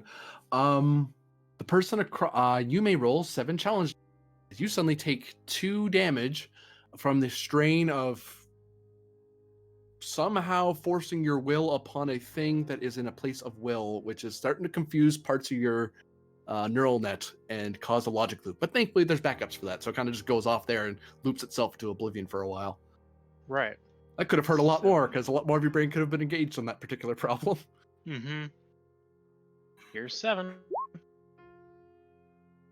Yep, that's 6. That's 6. And they vanish. All right. And they kind of, as you start fading away, you see him hold, like he has a splitting headache, and then he dropping the rifle, and both rifle and him disappear. And it's kind of, she almost seems to be speaking to someone who is not there. She says, "There is resistance here." Oh no. And moves forward again.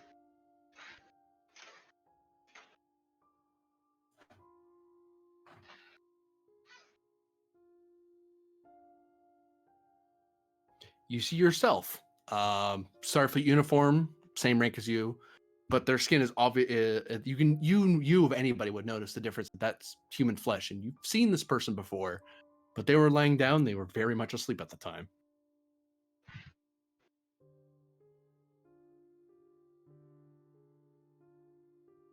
You are the me who is not, and I am the you who is not. Okay, take your word for it. And I move forward and I say, "If I may." Oh, And no, you can stay back there, thanks. I don't feel like being crushed today. That's good. You can just stay over there, right? While Myth is stepping forward, she like places her hands out, like palms forward in like the non-threatening manner. Presence command difficulty of 2. They seem really nervous. Oh, great. Love those presence rolls. The one person to have this happen to. I succeeded on one of them, which in and of itself is a success. But not 2 successes, so. Oh god. One hand, you stick out the hands, and they are open, but you have them like almost like stiff as boards. It looks almost zombie-like to her, so she kind of backs away a bit more from you, a little creeped out by the motion. Myth comes to a stop and says, "My apologies. I did not mean to frighten you." Oh, that's comforting. So you just, naturally look creepy then. Great. So, yeah, a little. Kind of don't look alive. Oh, I'm not. Okay. Great. Zombie. I am an Wonderful. artificial life. You what? I'm an artificial life form. I was built. To interrogate me. No. To exist. By who? Many people. Oh, Not all of great. whom I know. This one is evasive too. Wonderful. All right, then. What do you want from me? If it isn't to torture me some more. I am sorry that you have been under distress. Yeah, I'm in plenty of distress. Thank you very much. I'm glad you're not deciding to shoot me today. Who has been interrogating you? You! Me? Yeah! Is this some new form of torture? Just be evasive and not answer cleanly what you want? I merely wish to explore the world. Starfleet officer of the USS Yorktown. Subsect. My identifying number is Alpha Bravo 27632. Folds her arms and just looks away from you and sighs. Myth sits. My name is Myth. I do not know if you already knew. I'm familiar with myths, yes. Which one are you quoting today? No, my name. It is Myth. Oh, more of this metaphysical nonsense. Okay. Myth. What do you wish to tell me today? Rolls her eyes. I have no superstitious nonsense. I have no knowledge I wish to impart. There is little that I feel would be eminently valuable here. I simply am intrigued by your existence here. Okay. And she tilts her head to the side and says, You seem to be distrustful. However, we share a similar face, not the same one precisely. Yeah, that's not creepy And at all. everyone else here has, that I have encountered, does as well. However, they are distinct in some manner or another. We have not met before, and I bear you no ill intention. So what intention do you bear? She uncrosses her arms and kind of just peers at you, puzzled. I wish to return to my ship and my crew. I too am a Starfleet officer. What ship? USS Kismet. There's no Kismet. What are you talking about? Fine. What's the USS ship registry Kismet. number then? Hold on. Myth knows this. I have to pull it up. USS Kismet, NCC 47932, Luna class. Okay, if you're going to make things up, you do realize that we don't have any ships past 4,600. So you're just making ships up. 4600 began in the year 2368. Good for you. You can do math. And what's a Luna class anyway? Wait. It's a type of ship on the newer line of ships. How the hell do I know this? And she kind of starts backing off and looks very alarmed. A descendant of the Intrepid class ship. The first of which that was most famous was the Voyager, which went missing a few years ago. What are you doing to my... Stop that. And Myth leans back and says, My apologies. I am not intending to do anything to you. If you are experiencing harm, Commanding I officer will. is Harmon Grennan, who's from there, and there's what is all this? Excuse me. I believe you are accessing my knowledge.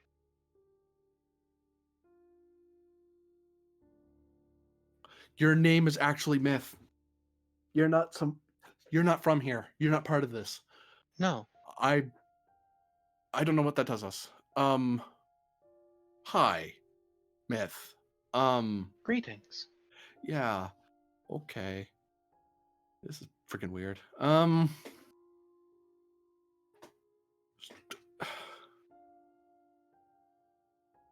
I include you in myself. Because we're the same person. Wait, hold on. How am I the same person with a person who's dead? Well, you're not dead. You're oh, what's it called? Android. Android. Yes. You seem a little complicated for an android. I'm a Sung-type android. Sung. Dunian Sung? Wasn't he the guy who did all that weird genetic stuff and eugenics? Like he tried to revive augments and the like? Negative. Oh. A different Sung. Oh, there's more of them. Great. Wait, I have to pull up the name of the other song. I know they are strangely almost exactly the same. Yeah, no, it's Noonien Sung as opposed to Noonien Sing. It's by design. It's an Easter egg. One of them's descended. Yeah. Dr. Noonien Sung was the creator of the first successful positron network. Okay, that makes some sense. Erickson worked on cybernetics too, which means Perhaps you are familiar with my brother, Data? I am now. That's a little freaky. All right. You're from the future, or I'm from the past. I believe the second could be interpreted to be more accurate. However, due to the uncertain nature of temporal dynamics, I cannot be certain. And I assume temporal prime directive is a thing. Great. I thought I was done with that. However, I have reason to believe that we may be more in my time than in yours. That makes sense, because you saw me somewhere. Yes. A temple? That doesn't make sense. Well, you know what I mean, or I assume you. Oh, of course you do. I have seen you. Yeah, And I look dead. Some part has seen me as well.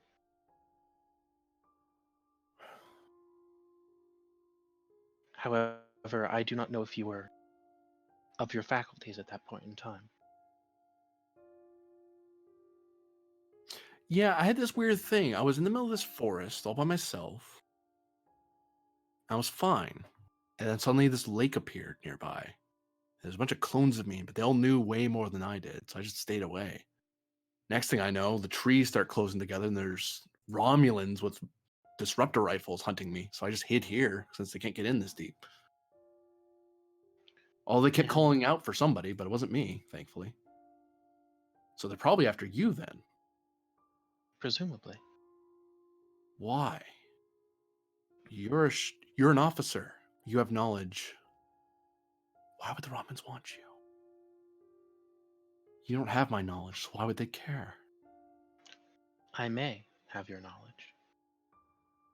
If they know about me, then you're in a lot of danger. That's not good. Okay, you need to be out of here. Agreed. I don't know how to wake you up. Nor do I. I do know that one of the me's told the story you have from her point of view. A lake, and then suddenly the forest.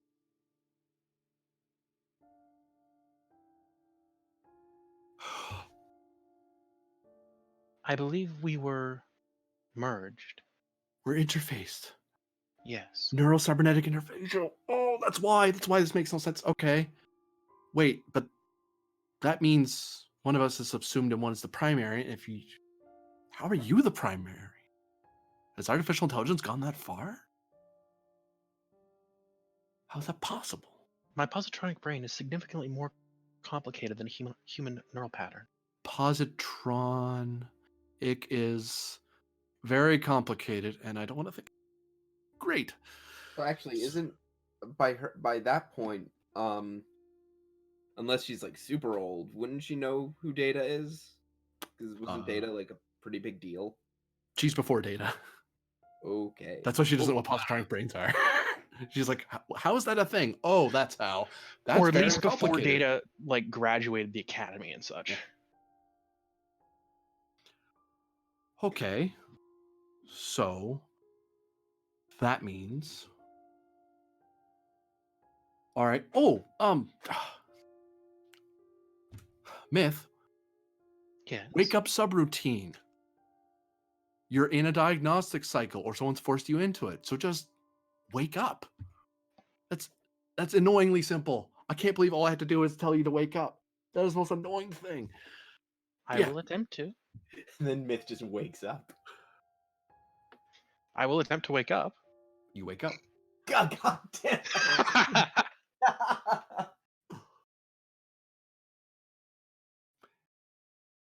I need to know if that would have worked earlier. It would have. Nice. I'm glad I didn't do it though. Where am I? You are somewhere, but we're cutting back. All right. God damn it. Just so you're aware, I'm good for like 40 more minutes, and then I'll have to go. Okay. Um. Oh, Jesus. Actually, you know what? With that in mind, if no one minds, I could finish up Myth's thing. Yeah, you do that. Yeah, Yeah, do yeah, it. I that's would fine. appreciate it. Thank you. So we'll actually, I do need different music, so that works for me. It's so funny.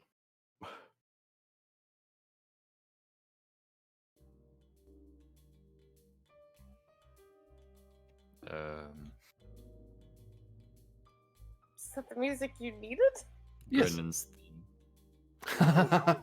Now I'm even more scared.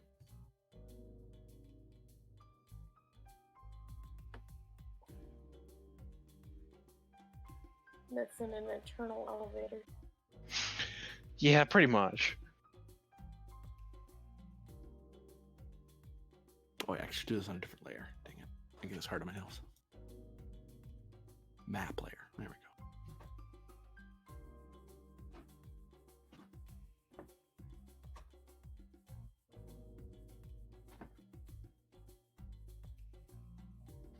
go. You wake up on a table with the various instruments plugged into your head. I attempt to assess my surroundings. Insight plus science, difficulty of 3. It's music. Insight's 3. All right. I'm just not rolling well tonight.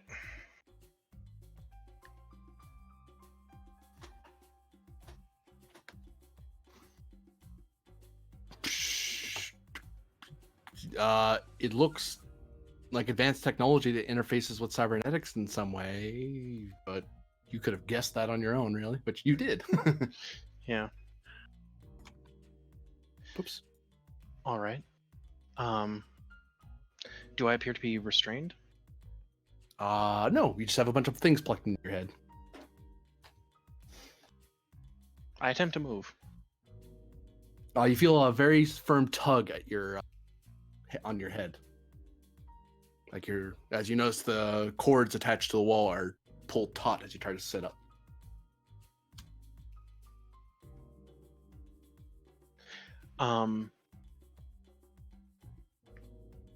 I run a diagnostic on what is being interfaced with. It appears that this is the sort of device that's used as a diagnostic tool to interface with positronic brains and to sift through its database. All right. It also has certain safeguards that you're not immediately code that is not a Federation issue. Being aware of myself, can I unplug this? You've done it before. It's a control plus engineering Difficulty what? 1. All right, I'm gonna do that then. Control engineering difficulty 1. I get it. Let's see if I generate momentum. I do. Generate 1 momentum? Yep. Okay. Kind of take both your hands up, and you've kind of dealt with this. It's in a weird configuration, but after a bit of twisting and turning and prying at your own head, it kind of pops out, and you feel a slight jolt as a sort of feedback to let you know that you're detached safely. All right. I then kind of reach up and close the access port. The bit where the flap that would cover your head, they seem to have taken it. So there's just that hole in the back of your head. All right. Well, then what I do is I move my hair to cover the flap. You do your best, but Yeah, there's still something, but there's blinking lights and such that any look will get. But hey, it's a little covered, I guess. Yeah. Who knew androids had modesty?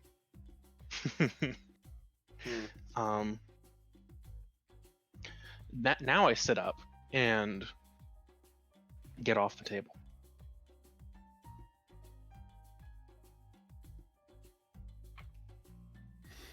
And I want to look at the closest computer system. It looks to be a Romulan interface.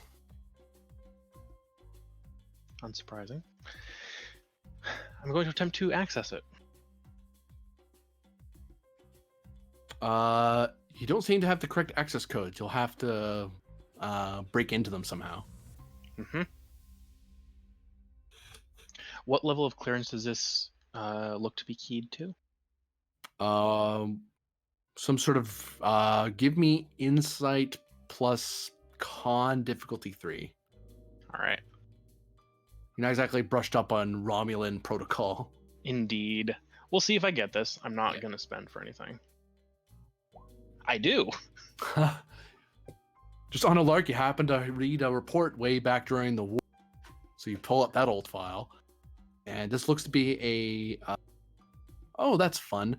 It looks to be a Romulan Naval Intelligence research pass. Not quite top secret, but it's up there. All right. The only people that would rank them in this regard would be the Tel Shiar and the Continuing Senate. Then,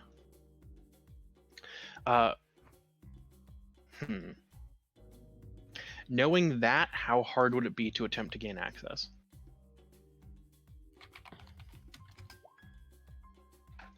Four.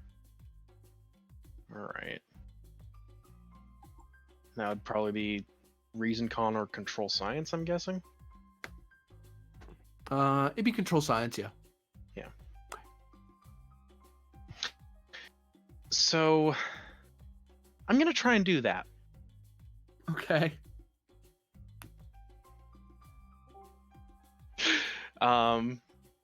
Yeah. Let's see how this goes.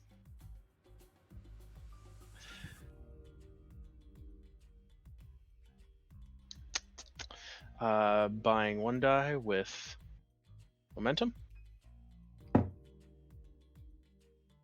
And buying another with 2 threat. Okay.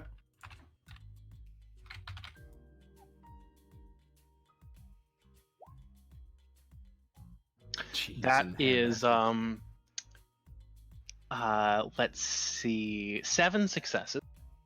Gain 3 momentum. Mm-hmm. You have access to the computer system. All right. I look to see where I am. Broadly. You're here. Actually, sorry, you're here. Hold on, I have to get my sheet out of the way. Here. Where am I? Where are you clicking? Right there.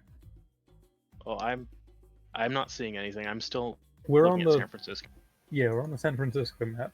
Oh, are you? Oh, Yep. whoops. There you go. Have we been on the wrong map the whole time? It's fine. I got to draw all this. We have been indeed on the wrong map the entire time. It was intentional. Yeah. Shush. I was like, wait, she woke up in Francisco. Yep, that's the name. Francisco. All right.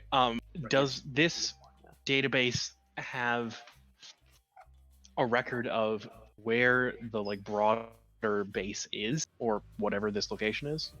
Either yes. what or where?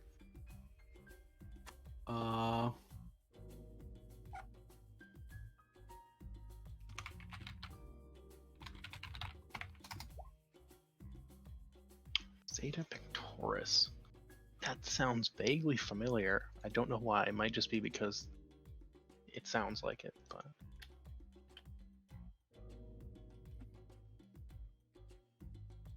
You can roll Insight Con difficulty of 1 to recognize where that is. kind of remembering where it is. Wait. That's where the Kismet crashed last week. Or 2 weeks ago. Okay. That's why it sounds familiar. Got it. So contested space. No, I can't Romulan. answer that question. Oh no, it is quite specifically Romulan space. Got it. Should I still make that roll? Yes, to see if your character knows that. Insight what? Con? Con, yeah. Got it. Diff 1 though, because it's along the border, so it's not way out of the way. Yep. You got it. And you generate 1 momentum. So to give you a more exact idea where it is, whoop, I'll drag you over there. You are over here. All right. Got it. Last known where you thought you before the ship blew up was here. So same sector at least. All right, and then my second question is, what is here? For 1 momentum, I'll answer that. Yep. Spend 1.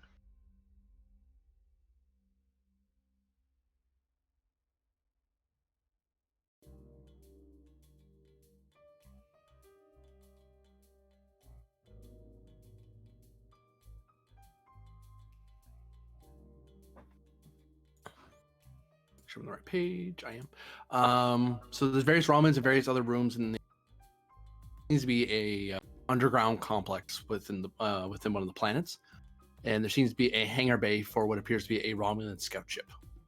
Ah, marvelous.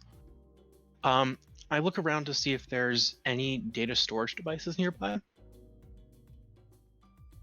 Yeah, there'd be one. All right. Now I want to look at the thing that was connected to me and see where that feeds into. The wall. Just into the wall. It doesn't appear to be feeding into any devices. Presumably the device is built into the wall.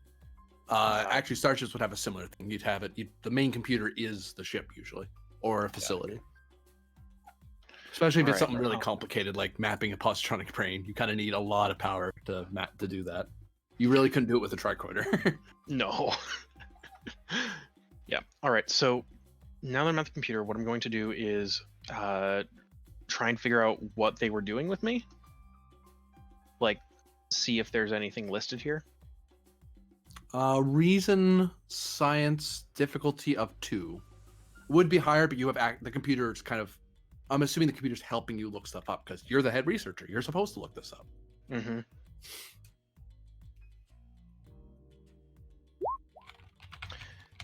Gain 2 momentum.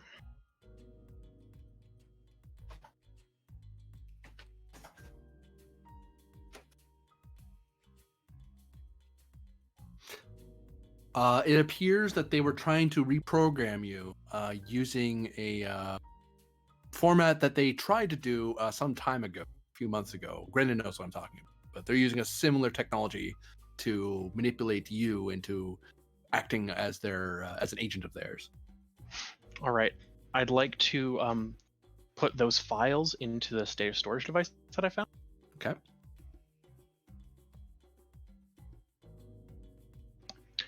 And once I have that, I will look around the room for something that I can use as a weapon.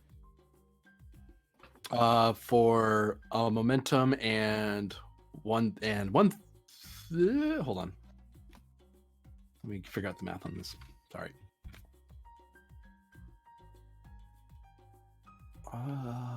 Boop. All right. So for a momentum and a threat, you can have what amounts to a disruptor pistol. For 1 momentum and 2 threat, you can have a disruptor rifle. I'm gonna go rifle. Okay. Just so you know, that has the same stats as a rifle. It just happens to have the vicious quality. It has accurate. Yeah. Vicious 1 to be specific. I do have to specify that because it comes in X. Yes. It just has vicious. You know, it deals just more. It doesn't have charge though. It has accurate. Yes. It has one setting, vicious.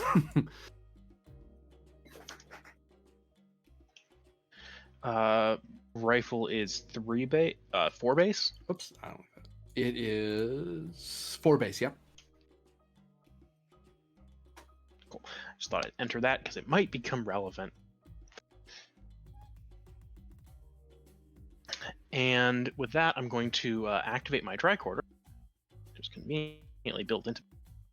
Yep. They couldn't. I would spend threat to make that gone, but I can't. There's no reason they'd know it's there. And I want to see if there's anyone directly outside of the entrance to this room. No. All right, then I open the door. Or I attempt to open the door. I step through, the door opens and closes. Cool. I'm going to continue scanning and try to make my way to the hangar. Give me. You're gonna have to do this at least 1, 2, 3 times to get there. It's gonna be opposed. Basically, you're walking up, scanning to time a good time to go by because you make some noise. Yeah. Because you're using your scanner to kind of time yourself a bit, you can use reason science. They use their security. All right. And spending 1 for an extra die. 1 momentum. 1 momentum. Okay, want to make sure. Yes, because I have cautious. Hey, you know, I mean. And rolling reason science.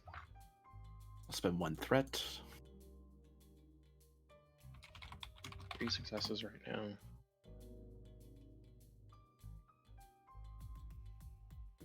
Oh, do you have a... Wait, that's the Centurion. Wrong guy. This guy. Ooh. They get to re-roll because they're wary. Interesting. Ooh. I also get to reroll if I want to. Just want to know what the successes are for. Shit, myth. That's a lot of Romulans. Yeah. 3 hits. I'm also at 3 hits, so I will re-roll that 0.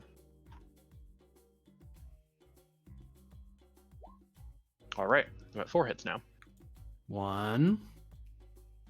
We'll do this room first, I guess. So that gains 1 momentum. Cool. And now I will spend 1 again for the next roll. So I'll spend 1 as well. keep hold of it for a second in case you get it back. Yeah. Rolling 3. Oh my god. They re-roll the 14, because why not? Ooh. Oh my god. Ooh. That might be a tie, depending. That's not a tie. That's 2 hits over for me. Oh yeah, because reason. Because reason. I rolled 5 plus 1 more, so full up Okay. on momentum. 1 more room to go before you can get to the hangar. Right. For this one, I'm going to spend 3 to bump it up to 4 dice because I want to make sure I get this. 1, 2, 3. Whoops. Yeah. I'm basically doing the same, but with threat. Yep.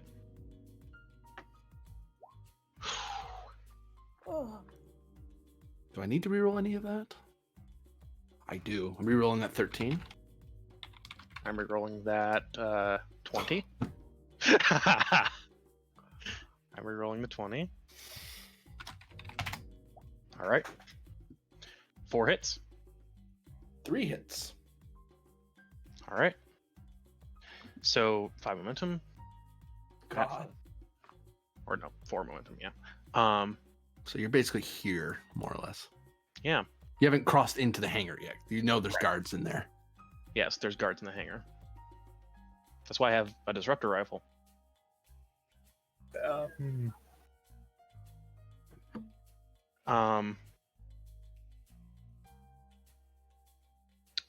Let's see. How do I want to go about that? Yeah, I'm just gonna open the door and walk in and shoot. Well, you started it. You walk in. There are 2 guards there, and a ship. And I shoot one of them. How very penned of you. Shooting to. Casual. Are you shooting to kill? Or are you shooting Are you shooting center mass and head, or are you near the joints so they don't die instantly? Does it change the difficulty? You give me threat if you're shooting lethal. Right. I'll shoot non-lethal. Okay, so you're not trying to kill them. No. It is a disruptor. Yeah. But Look, I'll just aim disruptors for the aren't joints open. deadly. It doesn't have the deadly quality, thankfully. That's a Yeah. different weapon. That's Yeah. the Jemadar one, isn't it? I think so, yeah. No, it's not. Jemadar is debilitating. The knife's deadly. It's diff 2. It's a controls security roll. Yep. And the it has accurate, so that means I get the effects of the aim minor action, I believe. You have to spend a minor to Aim for that. to aim. All right. When Your, you aim, your you can minor was reroll to enter the everything. room. So you'd have to spend a momentum to have an To- extra minor. Right. But it I'm means gonna you can do that. reroll every dice. Yeah. Right. I'm gonna do that so I can gain accurate. Okay. So you open the door, aim down the sights. And then rolling control security. Just making sure I'll I don't forget. I'll spend for 1 extra die. Actually, This no, one? I'm not. Not spending for an extra die. That would be silly. And I do not have a focus in any of this. All right. So I generate 1 momentum. Roll your damage.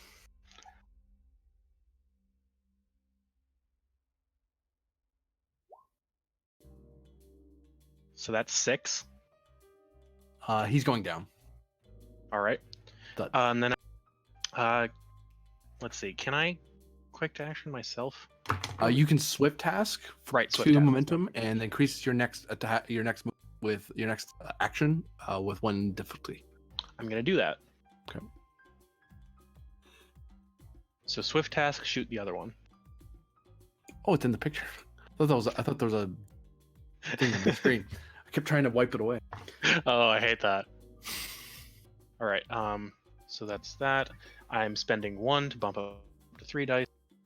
Or Okay. no, I'm spending 1 for a second minor action to aim Right.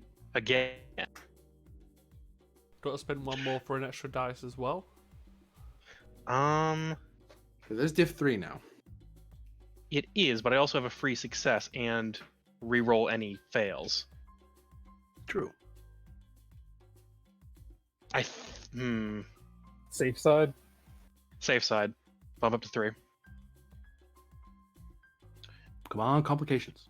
Rolling. Yeah. So that's 3 successes. I'm not going to risk a crit on that. Crit fail on that. Rolling damage. Yeah. Yeah. I rolled yes on damage.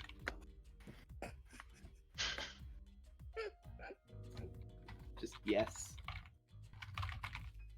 That's what we say sometimes with the barbarian in my D&D group, because she has a great axe that deals 4d4 damage. Oh my god. Is that right? Oh. It's terribly wrong. No, I mean dice. It's a 4 plus security, which is 2, so that should be 6 dice. 4, 5, 6. That is 6 dice. No, that's 7. It's 7. 7. Okay, I'm not sure why I had that in there. Oh, sorry. I can re-roll with 6 if you'd like. The first But- one was 6. The second one. Well, it's Yeah, vicious. the so first it's one was correct. Oh, sorry. I was looking at the one above. I was looking at your disruptor rifle thing. I was like, what? You just ignore the. Well, I'll ignore the last one. All right. 1, It's 2, 3, still a 4, yes. 5, 6, 7, 8. Yeah. Thud. Yeah. All right. Do Cool. do. And they collapse with disruptor burns. And then I move over to the door controls and attempt to lock it out. Daring security difficulty of 2. Actually, you know what? We'll make it 3. You killed the guys I was going to shoot you. Wait. Also, does this work in the Star Wars way, where if I just shoot the door controls, it'll short out and stay closed? Well, they have the access panel on the other side. All right. Then yeah, I'm gonna try and lock out the door. What they tend to do in Star Trek is instead the door is closed and the phaser or disruptor is sealed. Right, but this is a disruptor, not a phaser, so it's not as. I said versatile. phaser or disruptor. Because they've done both. It's true. Picard uses a disruptor in Nemesis. Huh. Yeah, for some reason that's weird. Okay. If there's precedent for it being able to work, then I'll do it. That'd be control security difficulty of. I'll still make it 3 because it'd be 2, and I spent to make it hard. All right. Wait, what was the first roll again? Daring security. Daring. Yeah, control security is better for me. So I'll just blast the door shut. That's a sentence. It really is. And I'll use my minor to aim, I guess. Sure. Because there's no opponents, so the next round of combat. This is kind of silly. All right, accurate. So I'm re-rolling them. Now that's 3 successes. All right. As you melt the door closed. Mm-hmm. And then they take their turn. Oh my god. You're gonna want to get out of there. yeah, now I'm attempting to board the scout ship. The angry space elves are coming. They're the angry space elves. The door is sealed shut. All right, I'm gonna look and see how to get it open. Well, how do you do that? Well, first I see if there's any. I scan to see if there's any. God damn it. Access panel. Reason, science, difficulty, 1.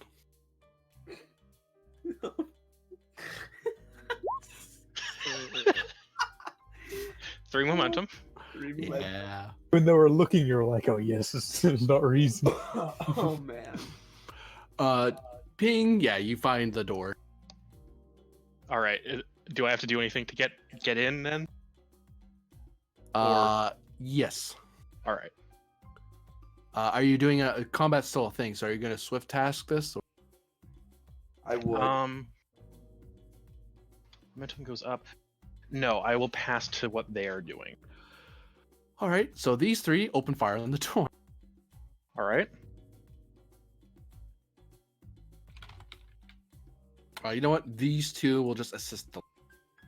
I'll make life easy on me. So instead of 2 dice, it is a total of 4 dice effectively. It's 40. It should take them at least a turn to burn through the door. Like that's. They have to hit the door first. Oh my god. They missed the door. You hear a lot of disruptor fire, but you notice that it isn't at the center of the door where they burn a hole. They're shooting at the edges, and you hear impact with the bulkhead. And you're hearing distinctly here's the sound of the panel being shot at. Like they thought somehow that would automatically open the door. Oh yeah, like in Star Wars. So what was happening is next turn the officer is going to show up and be like, "You dumbasses." You hear it muffled on the side. God damn it, Dave! You shot Steve. All right, so now I want to open the door to the scout ship. Well, not the door to the scout ship, the door to the... It's out here. No, I don't want to open that door. To open the door, it is going to be control plus security. Difficulty of... it would be this. I will up it to 4. All right. Would it? Yeah, it'd be 4. Because it would be 3 base. Spending 3 momentum to jump to 4 dice. And using a focus in xenotechnology. I can't believe these idiots missed. You had 40-20. Difficulty of 2. This isn't hard, guys. So mad. God. And I'm assuming my Xenotech focus applies? Yes. Cool. So upset with them. That's 4 successes. I was gonna give you guys rifles. Would have been so cool, but no, I had to spend it to keep the darn thing. Yeah, you open the door. I get in the ship. You open the door at least. All right. It is a minor to get in. That's fair. Yeah. It's like a movement zone movement. Yeah. You know what I'm trying to say. Okay, so you've entered the ship. Yeah, I've entered the ship. I think that's all I can do. They try again. Someone shouts encouragement at them. No, more like, if you don't do this, I'm shooting you. So it's 5d20. Come on, you get at least 2, guys. They almost didn't get it. Okay, so they generate one threat out of that. I'm trying to generate momentum. So funny. God, They should generate a momentum out of it. freaking. I do have enough to give someone a rifle. So this isn't garbage damage. He didn't aim because that would have been easier.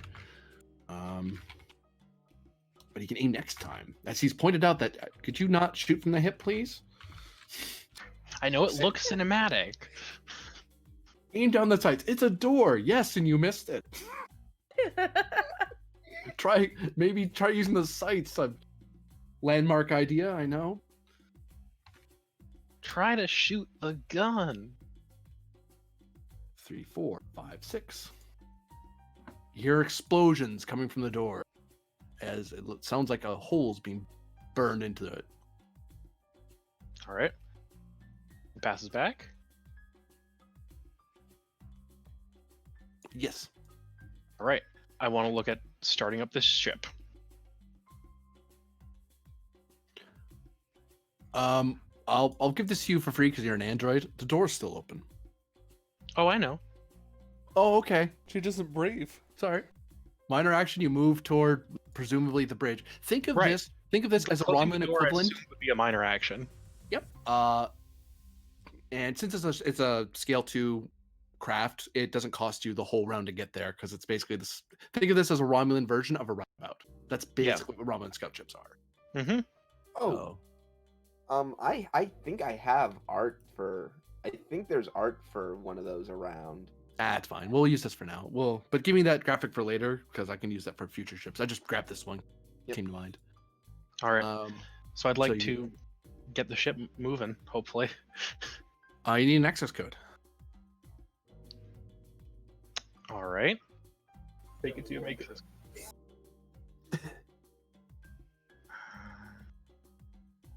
I'll attempt to hack it. Okay. That is going to be. I'm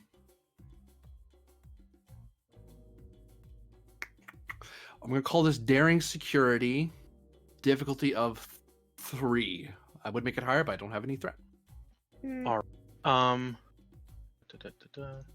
Daring you might want to give him security, 3.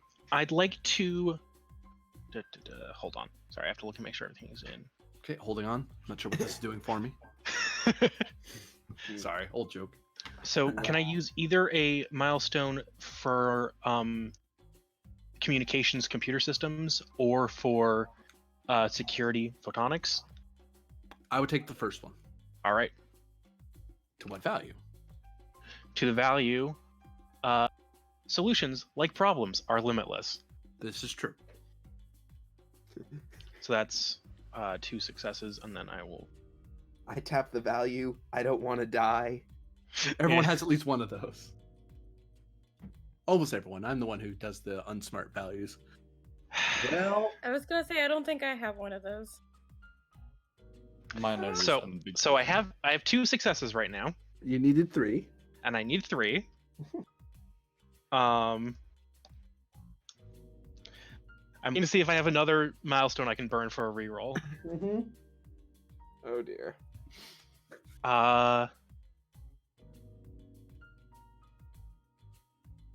Let's see.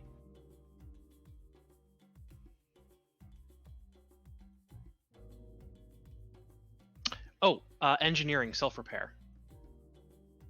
It was more broadly engineering, but specific. I'll give it to you. Cool.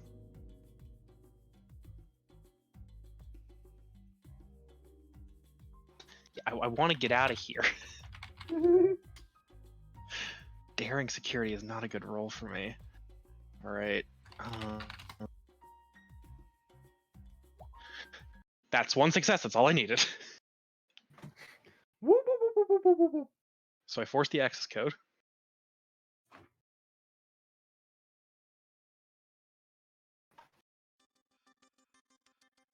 There you go, GM. Oh, that's what I was thinking of. Yep, that's precisely it. Oh, well. They have an older one. Look, they're old school. Yeah. I could be a little bit louder. I made it a little too quiet. There we go. Yes, you now have control of the vessel. All right. I have no momentum. You can give threat. Yeah.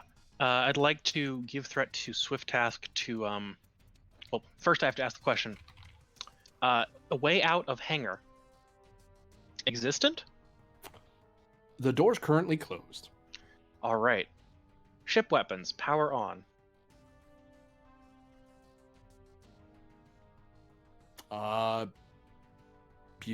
Minor action, power on the weapons. Actually, you need to give me another third type of minor. The weapons. All right. Do that. Okay. And I'm going to open the doors. Control security difficulty. What do you? Well, they're cannons. It's actually better for you to be shooting these. Difficulty 2, hilariously. Mm-hmm. I love having a Xenotech focus. It applies so often. Yeah. Fuck. Really? God. Really? Man. Oh, Man. That's one success. Man. Let me see if I have got anything for this. Sure. Man. I'm willing to burn through everything I've got. Do ship's phages have the accurate? These are disruptor cannons. Do they have accurate? No. So Yeah, vicious 1. Because of course they do. not quite what I need. A milestone in security from Photonic Security? I'll give it to you. All right. Rerolling 2. Got a success. That's enough. God. Just skin of your teeth. Roll for me an amount of challenge dice. Give me a second. It's really tiny. There we go. Give me 5 challenge dice. You effectively have vicious 1.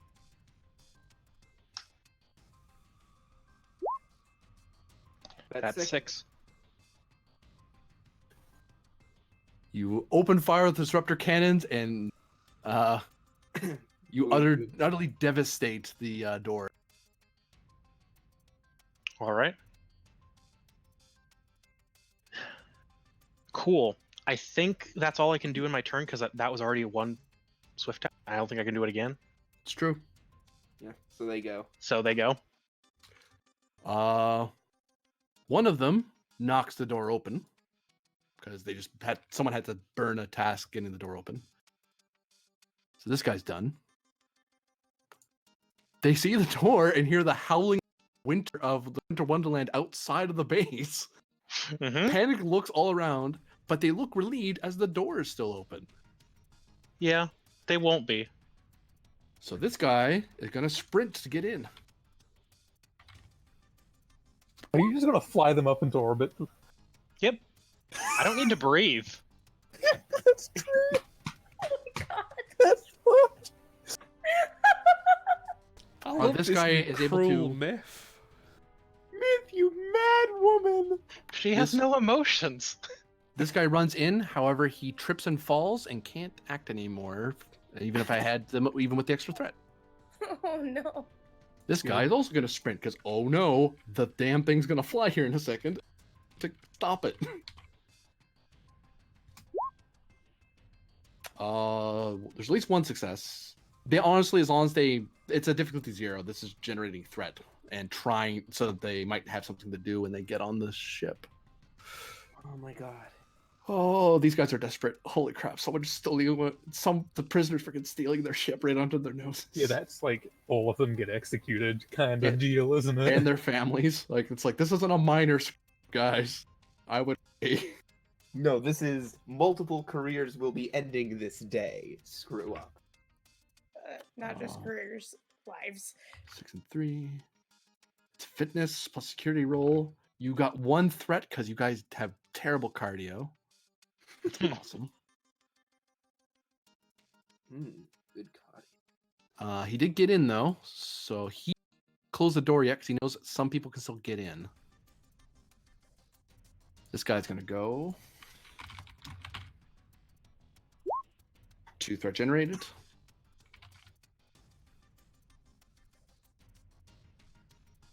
Whoop.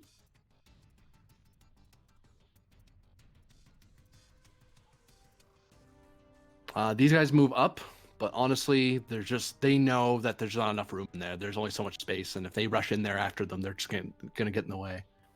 So Guy at the like back. a 2-person ship anyway. Yeah, this guy's gonna burn 1 threat to close the door behind him, because just in case this thing flies away. Sorry, mixed up the control panel. Wait, is he able to find the control panel? He knows his own ship. Oh, well, okay. No, as meaning Myth has the panel in front of her. She can just press a button and open it again, can't she? That is what I am planning to do. Sadly for them, they are done. All right. My turn.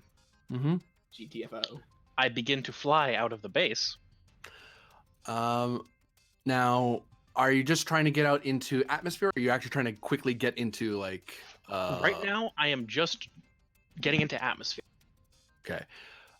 Just moving to atmosphere is basically you're doing a maneuver, so you're doing a task to maneuver the vessel, and that there's no roll for that. It's just you move into atmosphere, but you're out of the base now. All right, so I do that. Then I'd like to minor action open the door. Yep. And then point the nose of the ship directly into space. Okay. And fly up. This time I'm gunning it.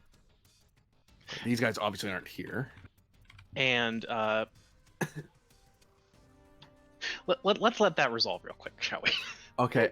You'll need the swift task to ascend for. Yes. So that's 2. And we're gonna call it. Sadly for them, not you. Sadly for them, this is just a control con roll, difficulty of 1. It would have been 0 out of ship. Oh no, for you to ascend and not like crash into something or lose control of the vessel. Con difficulty 1. Yeah. It would have been 0, but it's a swift task. And successes. Hold on. So 2 momentum. Might want to spend that momentum to create a complication for them. Make it harder for them to hold on. Yeah, so what I was planning on doing was essentially that. I was going to use another minor action to turn off the ship's internal gravity. Minor action, yep. So that there's, nothing holding them down to the floor. If you want to do it quickly enough that they don't have a chance to grab at something, or it would be 2 momentum or 2 threat. Well, we have 2 momentum. I'll give the 2 momentum. They know I'll have to do daring plus security checks, except for this guy. Whoop. He was already down and out. And he is well and truly dead. Wilhelm scream. Rip. Yeah. Well, there's because he's in this vacuum, right? So anyway. No, they'd still use it. You know they would. It's true. They just cut it short at the end. So, hey guys, this is difficulty 2, and that's the vacuum of space. So spend a threat. Well, right now they're just dealing with gravity. We're probably still in atmosphere. We'll be in space next round. Oh no, with that roll you did, you're breaking atmosphere. Oh, cool. That's why they need. This guy is. They're in upper. At best, they're in orbit, and that's still terrible. Yeah, it is. Silly organic life forms. One of them is able to hang on for dear life.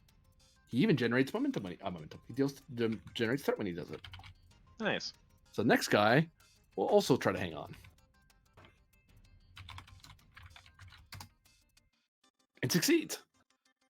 All right. Back to them.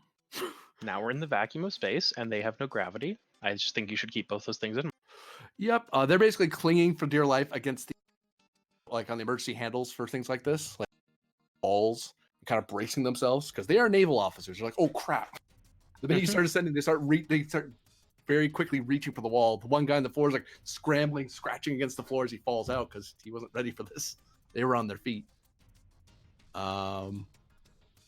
This guy is going to have to do a fitness roll to even get to you because he has to climb to where you are. Yeah, he just makes it. So he's in the cockpit with you. He's going to spend a minor to draw his disruptor pistol. Swift task. He's going to try to shoot you. At difficulty... Well, actually, this amounts to difficulty because you're both in close range now. He's like right on top of you. So difficult, what, 4? Yeah. Oh my god. Should it be 5 considering he's not breathing? Yep. It should be 5, so it's difficulty 5. Hey, buddy. There's 1 extra die, 2 extra die. And that's all you're getting. Sorry. Perfect environment for a Romulan to not be able to function. So he needs 5 hits on 4d20.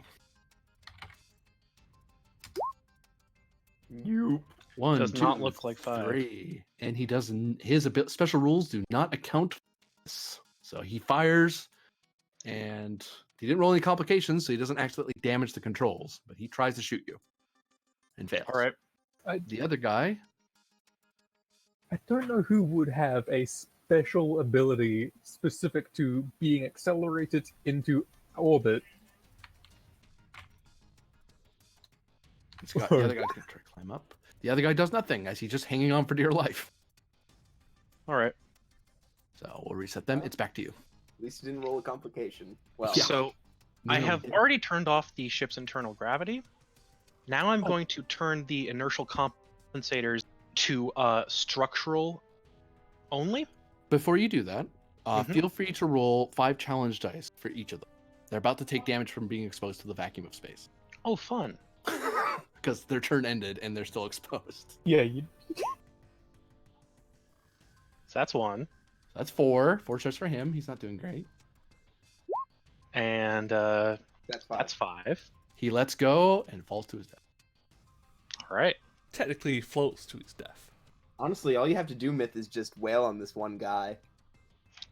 punch him in the face. Yeah, but it's way more fun to do it with a ship than with a punch. That's sadistic almost. Wail on him. So I'm going to minor action. Turn the ship's inertial compensators to a level which will be fine for the ship's hull, but doesn't work so nicely on soft, squishy, mostly water. I'm actually going to ask that to be a task roll because you have to set it carefully so you don't actually damage yourself in the process. That's going to be a daring plus con or it'd be daring engineering. I'm fairly certain. Daring engineering difficulty 2 because you're creating an advantage. Yes, ugly bags of mostly water. Ugly bags of mostly water. All right, I will spend 1 for a third dice, or give you a threat for a third die. There you go. You don't get to spend my threat. That's not how that works. Yeah. Not yet, anyway. Myth, please never turn against us. Yeah. All right, rolling. That was only one. You can succeed at cost. As in, you What's could the just set cost? it. The cost is you'll damage yourself as well. But you'll do it. You'll turn it off to the point that you'll be damaged, and on the whole, you'll take less damage than he does. Or you'll go, you know what? I'm not risking it. I'm not sure what the calculation is. So I'm assuming that basically what I'd be doing is just turning the ship onto like auto or unoccupied mode, where it's like, oh yeah, I don't have to worry about there being any people in here. I can just accelerate however. Yeah. What? Geez, I don't have to worry about anything being in here. It's like, Yeah, I'm gonna do it. Okay, cool. So inertial dampers are offline. Actually, there's alarms that start shouting in wrong. The inertial dampeners are offline. The guy next to you is visibly alarmed. He's Cool. looking at you like you're crazy because you didn't just turn it down a little bit. 50%, 20%. It's off. He could surrender. It's the amount that means the ship stays together but doesn't care about what's inside. Yeah. He could surrender. That's called. It's not his turn yet. It's still myth. All right. So then I use my action for that. Mm-hmm. I'm assuming the ship's still flying though. Oh yeah. Cool. So he's feeling G's now. So you want to do another action to kind of move the ship around? Yeah.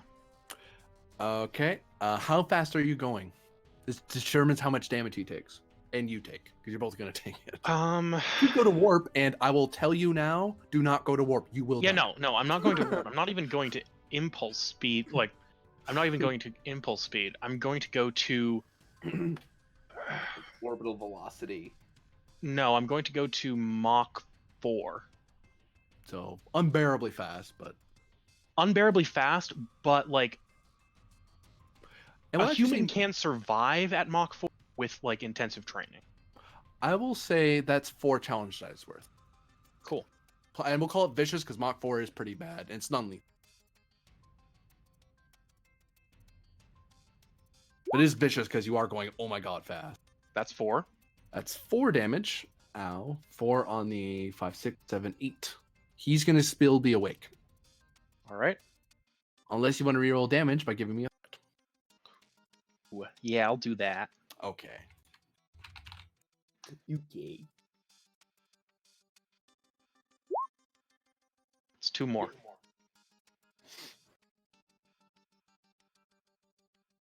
And then I'm assuming I will also take this damage because I didn't find. That's true. All right, I take that reduced by 3. Oh, you roll for yourself. You have your own damage. Oh, cool. Would this be a non-lethal attack? It is. It's non-lethal damage, so I have 3 resistance to it. Yeah, I take no damage. Re-roll those 2. All right. I was waiting for that. I take no damage. Try. All right. I let the round of combat lapse, I guess. Like, if I have to do that to then act again. You have 1 round to act before any ships in the area might see you. You close the door and take a prisoner. I'm gonna cloak now. That's its own roll. That is a control security roll. Hold on. It's in Starships, isn't it? Yeah, it is. Also, a minor action, close the hatch. Minor action, close the hatch, yeah. Yeah. Control engineering roll difficulty 2, assisted by the ship. Control engineering. I'll worry about the ship. I have the stats in front of me. That's 2 successes. And you get a momentum. Cool. As the ship cloaks. When you got the sound effect. I know, I'm looking for it. There it is.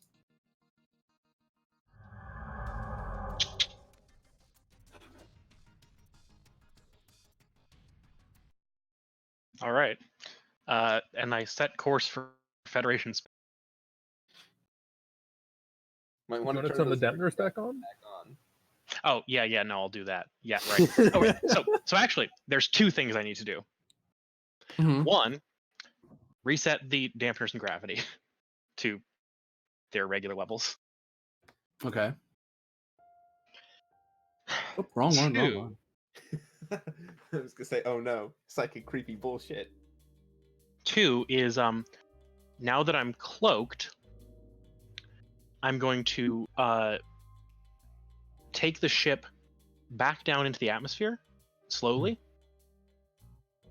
like being fully careful about it, Okay.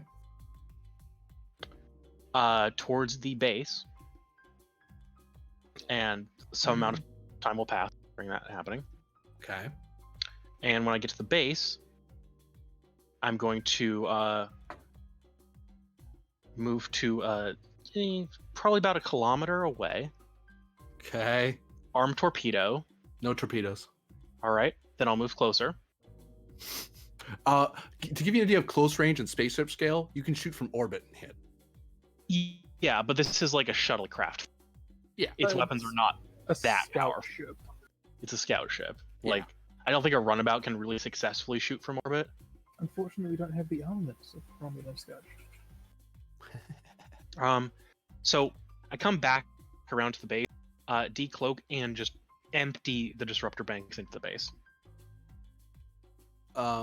You would know that you don't actually have to decloak to fire.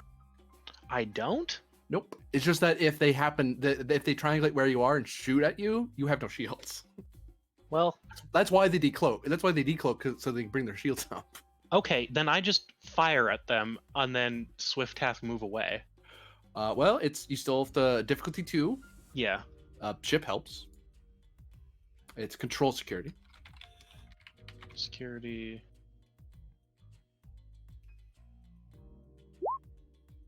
Oh 4 my successes. god. Oh my god. 6 successes. What the fuck? Man, Uh, what the hell? 5 challenge dice. It has vicious 1. Do we get any momentum out of that? You should. Difficulty was 2. Yeah, so 4 momentum. Honestly, the robot has a murder boner. All right. And then 6, 7. Might want to. Oh yeah, because it's got vicious. Yeah, 1, it's 2, got- 3, 4, 5, 6. so let me you- see. Well, I have hang to- on. We might need to unload some momentum. Right. Because you got a computer layout of the base, you need to do at least 4 more before it's basically. Right now, you're having at least 1 breach, which is going to do considerable destructible damage. You can do one of 2 things. You can either do 4 more damage, which will max out stress, and the base will be critically damaged, or you can just spend 2 momentum and give me 1 threat, and you will basically kill everyone that's in there. Yeah, I'm going to do the damage. Okay. So 4 Does it momentum have any for resistance? Huh? Does the base have any resistance? It would, but someone blew the door open. Okay.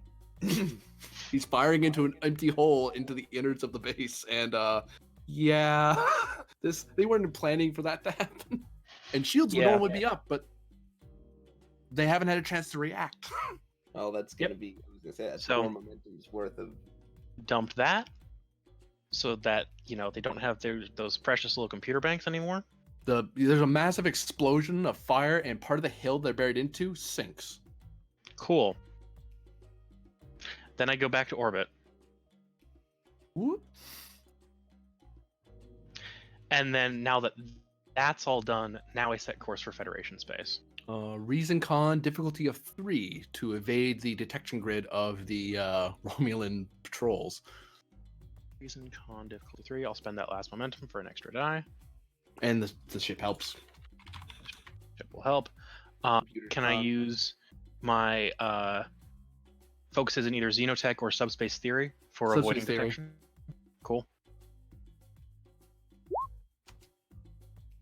That's 3 successes plus. It would be comms plus computer. Sorry, not comms. Computers con. Computers con. 7 and 3 is 10. Yeah, so that's that another does one. it. Cool. So 4 successes, we generate 1 momentum. You have a course set. And are you setting course to the nearest starbase, or are you trying to get all the way back to Earth or something? Or I'm just setting course for space that is Federation space right now, like Okay. the upside of the neutral zone, and then I'll reorient once I'm out of Romulan space.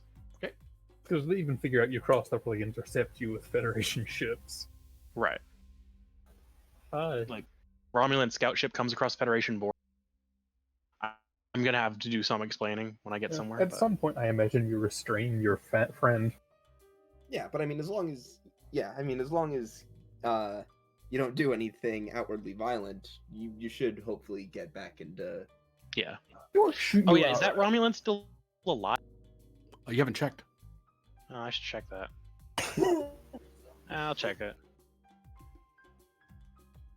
Give me reason, medicine, difficulty of well, you don't have a med kit, so 2. Medicine 1. Spend a momentum. Watch me fail this roll. I'm giving you reason because you have a tricorder of some kind. He Yeah, was I do. alive. I do literally have a tricorder inside my arm. Oh, that's right. Yeah. If you didn't have it, this would be a lot harder. You'd be using insight. All of this would have been so much harder. Yep. Yeah, I'll spend 1 momentum for an extra die. Roll out of focus because I don't have anything to do with medicine. That's 2 successes. No, 3, because reason. Roll right 3. You Androids. generate a momentum. He is alive, but it's only a non-lethal hit. So if a new scene starts, he'll wake up. Right. Then I will. Unless you kill him, but then he'll never wake up. I will search the vessel for either restraints or what are they called? Drugs to keep him unconscious, Neurocaliper? or something like that. Yeah. He may see what also the have restraints on him. For 2 momentum, you could just find one. Yeah. Cool. Yeah, I'll spend that. Okay. You have suitable restraints or drugs, whichever. I don't both.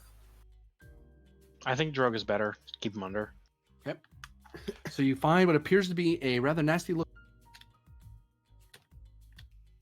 filled with a green liquid that you recognize from security reports as a very potent sedative that Romulans use to keep prisoners. This actually Right. seems to be the one they use on. They decided to just keep that dosage because it works on everybody. Cool. Not I'll androids, though, administer- funny enough. Drugs. I'll administer enough. Control plus medicine, difficulty 2. I'll administer enough. God. Monster Smith enough. ODs this guy. Just don't. That's 2 successes. Due to your fine motor skills as an android, you stop right on the dime. And you know that. And actually, notice that enough, you still have like 2/3 of the thing left. Yeah. Not the jellies. For Gem Hadar, you'd have to use the whole thing. Uh huh. Myth just keeps that on her person. Yeah, no. It shows up like 10 episodes later if she's driving someone else. Well, I mean, she's keeping it on her person right now just because she'll probably have to re-administer a dose at some point. And Imagine if that happens. But all right. You just need a Klingon that's just like, I've got it. Yeah. All right. So I think that's everything I need to do right now. Okay. You have an unconscious Romulan. Your ship's in orbit. My ship's of course, heading to Federation space. Yeah. So you're gonna warp there? Yep. Okay. And away you go.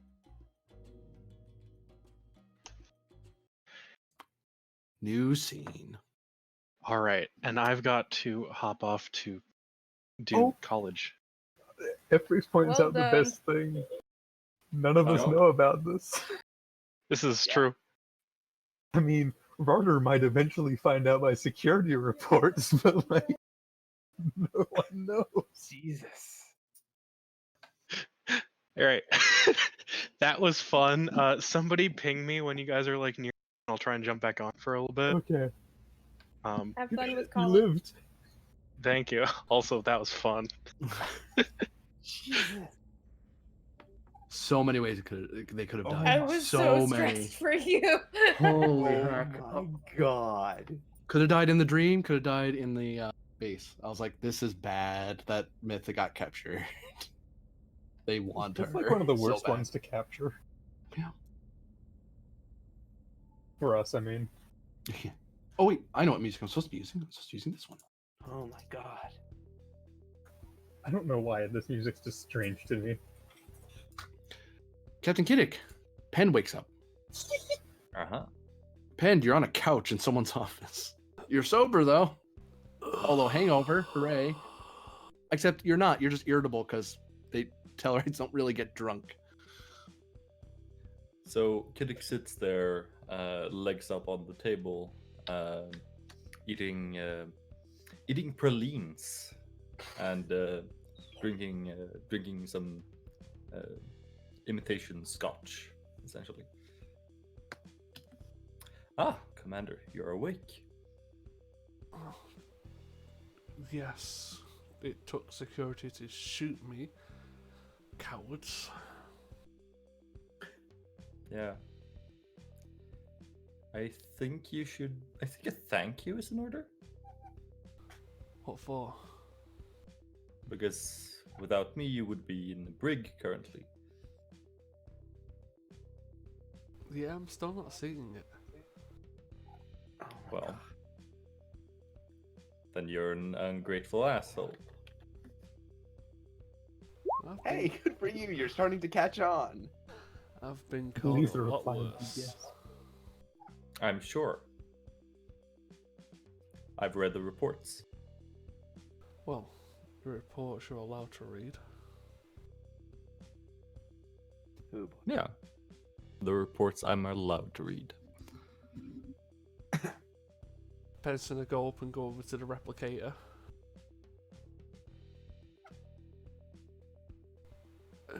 Custom bottled Tellarite, and he's gonna order one of his own bottles. Access denied. You're really sure that would be wise? All privileges Good. have been revoked by order of Starfleet Security, ESD. I'm debating whether I want to change that. Kiddick moves the scotch across the table. Oh boy. Yeah, I don't want to drink water, thank you. Oh, might make you in a less irritable mood. You can try. Yeah, I'm gonna try and Try reprogram many the replicator. Oh no! God damn In it. front of Kiddick, yeah, I'm reprogramming your replicator. Yeah, Kiddick you pulls out a pad okay. and starts writing an incident report. Regarding unlawful modification of your thing, or No, regarding dropping an officer. For insubordination. Fair enough. Penn, give me. It's going to be opposed. Daring security. It's almost like this station has security that are watching for modifications like this. I'll give you a threat because I'm generous. I'll spend it.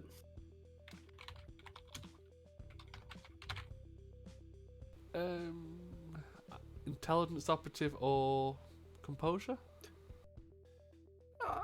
I'll give you intelligence operative. This is a thing they would do to do it. Replications.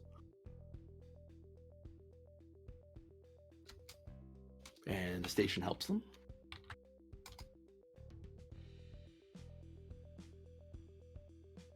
How many hits is that for you? I'll spend my determination. Really? Which value? I want to hear this one. I'll throw out the handbook. I mean, sure.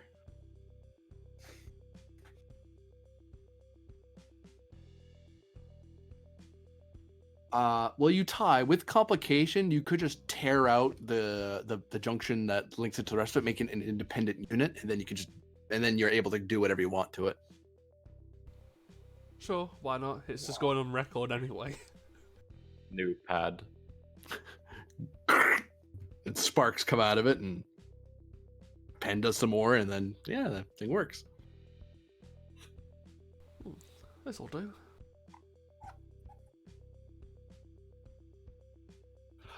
Grennan, could you roll for me insight security difficulty of 3? Well, j- hang on. I'm giving you a threat. Okay. Again, not my worst stat. As opposed to threatening the GM. Hmm.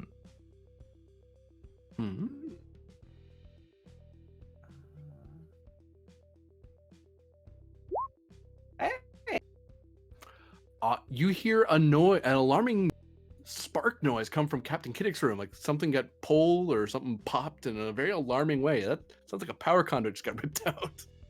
Not a big one, but that's not a good sound. Captain's gonna go over to the door and press he's gonna quickly just press the button. Enter. The captain walks in and says, "What's going on?" And Penn's holding a drink. Penn, who has gutted the replicator. Captain Grennan. Welcome. I suppose you got my message. He's gonna go over to Penn and he's going to do sort of the, I don't want to say mom thing, of he grabs him by the ear and pulls him away. Grab him by the pips. It's better. Are you actually going to try that? Yes. We might have to do a contested roll. Oh no. Daring security. We're in combat now. I'll join. Brennan started it, so. Oh no. Started it. I'm gonna finish it. I mean, it's true. Oh no, my shoulder. I'll give you Bye. I'll give you a threat for bold.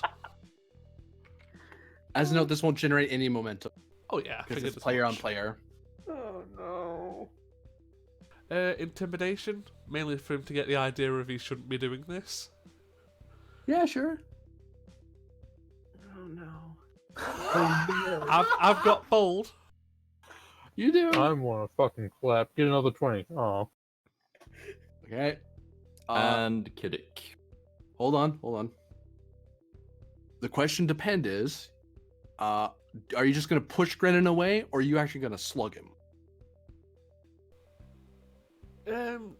Neither. I'm just gonna stand my ground and give him the look of this wouldn't be a wise move to the captain. You do have to make some defensive gesture to keep him from grabbing, because he is reaching at you. Yeah, he can reach it, but his physical action will be he won't move it an inch.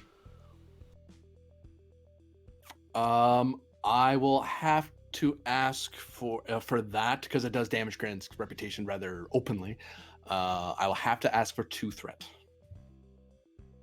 Sure. because Captain is backing off from his support, and that looks in front of someone else. So,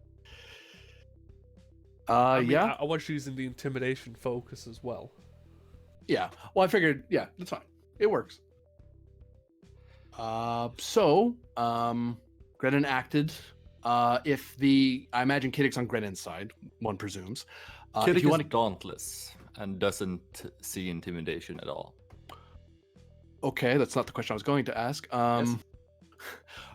Do you wish to keep the initiative? And if so, if you have quick action, you can keep it for free. If you want to keep it, otherwise you'll need to give me 2 threat. I'm gonna. Or do you wish to go Hold back on. to Penn?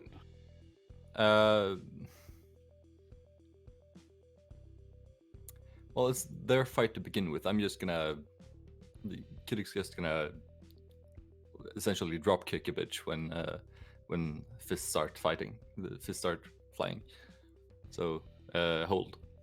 Okay, so for now, so it goes to Penn. It's your turn. He did try to grab you, and there's a tension of combat because you kind of gave him a threatening look, and he backed off, and Kiddick looks like he's poised to do something, but he's kind of waiting. They are, yep. Penn's gonna look to both of them, but primarily to Grennan. don't follow me. And he's going to leave. And Kiddick's gonna drop kick him. Well, here's the issue. So for Penn, the question is, Grennan, if Penn tries to leave, would you let him? Oh no. Okay. Oh so, no. So Penn, you actually, because you're next to somebody who's a threat to you, this actually isn't the book. I had to look that up like 4 or 5 times. And basically have to like get him out of the way. You have to move him out of the way, yeah. And that's a daring security difficulty. It's opposed because he can try to stop you. And at this stage, Kiddick is looking aggressive in his own way. All I can say for now is it looks like they're waiting for something to happen. Whatever that is, what they plan to do, they're either going to grab something, call for help, shoot you. It's hard to say. You kind of have grinning in your face at the moment you're trying to leave. Take a threat. Sure. Oh no. Again, I'm doing this for intimidation. Okay. This is more. Do I I'm need not to roll purposely trying to harm them. Harm is going to happen now, unfortunately. And you roll pose there. It's only 1. Daring security. Yep. Me as well? No, because it's just Grennan who's trying to stop him passing around. I just need 2 successes. Actually, could I spend a? Oh, no. So I technically win that. Yep. Yeah. So your minor is to move that far, because I assume you're leaving the room.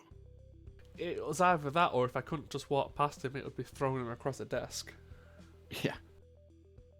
You can choose to damage him if you wanted, or throw him. Like you could move him like that. Wound the shoulder.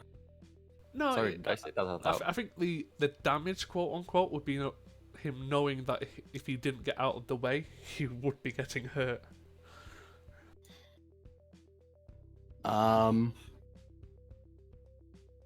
Penned, if you wish to keep the initiative, it requires 2 threats. Otherwise, it's going to Kiddick. No, Kiddick can try whatever he wants. Goes to you, Kiddick, because it goes back to your side. So Kiddick was raised on Orion, and before Starfleet was a smuggler. Okay. Been in many bar fights. Okay. Not technically been in a professional wrestler, but an underground wrestler. It's gonna springboard from the desk and drop kick Penned out the door. So minor action, you move over so you can get to him. You're effectively in close with him, and it's a daring security because Penn probably doesn't want you to hit him. One assumes. Based on the description I gave, might I use extravehicular activities? God no. I'm taking air. I will take it a complication. Fine, I'm gonna hurt myself doing so, but it's gonna be fun. And I'd like to spend for another die. Okay.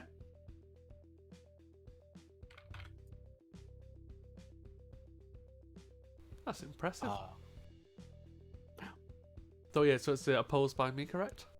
Yes, because someone's trying to dropkick you. Well, before you take any threat off me, GM, I do have a new citation. Oh no. Oh. Oh no. You know which one I'm talking about? Yep. So it's whenever I give you a threat, I can roll challenge dice to see if you actually get the threat. Yep. So how much threat potentially are you giving me? 6. Okay. Oh no. So roll the challenge dice first to see if I have it. We'll just sort that out now, so we don't have to worry about it. You get 4. Okay.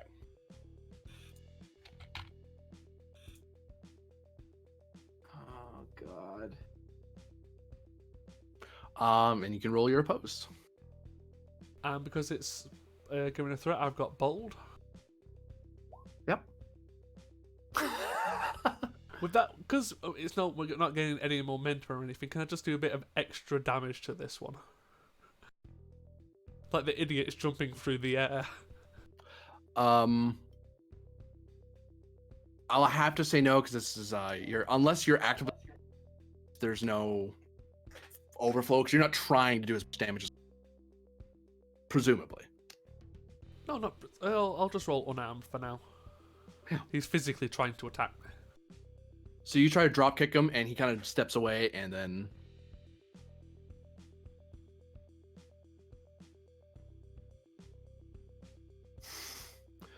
1, 2, 3, 4, 5, 6, 7, 8 damage. Oh my god. Can I spend one of the momentum I would have got just to reroll 1 dice for shits and giggles?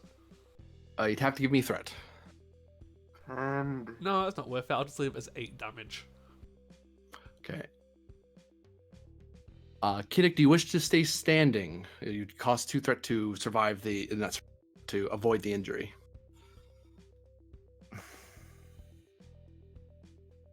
No. I'll lay on the ground while I feel the motum.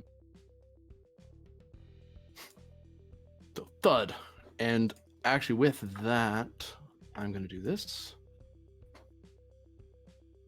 oh no. This is how I die. And end the scene. As there's certain consequences that will very rapidly happen after that exchange between officers. On Technically, Earth, space dock. Technically, I defended myself. We will determine how that turns out later. Oh no.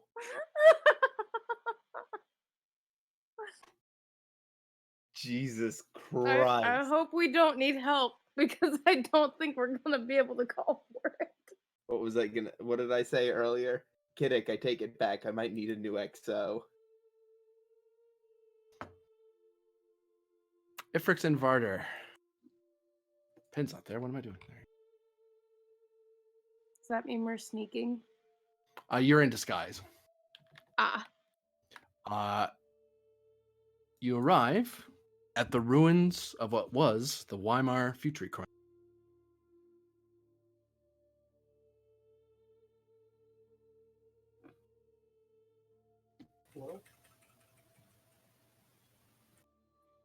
All right, Hello. Well, can't hear you, man. Nope, I entirely had the microphone not anywhere. It was on the floor, actually. It's not attached to my headset. I have to tuck it behind my ear. You tuck it headset off. I believe I was just supposed to show the symbol.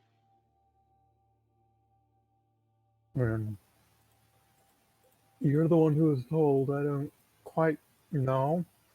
Carter's actually just kind of looking around to see if there's anyone else here or watching. Inside security opposed. Like in the security reports, I know that this place was their headquarters. Inside security? Yes. Alright. Threat for a dice. Is this a physical? No, it's mental. Okay. I just had to question that one.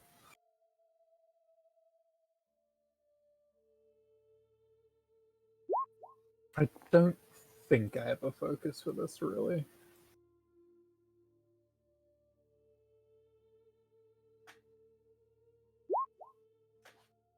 Doesn't matter, didn't need a focus.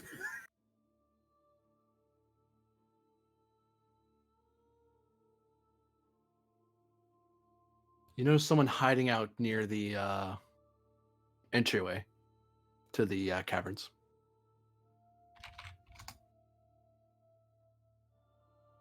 Anything discernible about them, or? Looks to be an older human, and looks to be spelunking gear and a big old backpack, and they're kind of but they are hunched over and hiding, and they're peering out from the opening. You'd say they're an elderly human, gray of hair, many wrinkles. Look at Efforts and, very quietly. So, how would you feel if there's someone watching us and I just turned around and waved at them?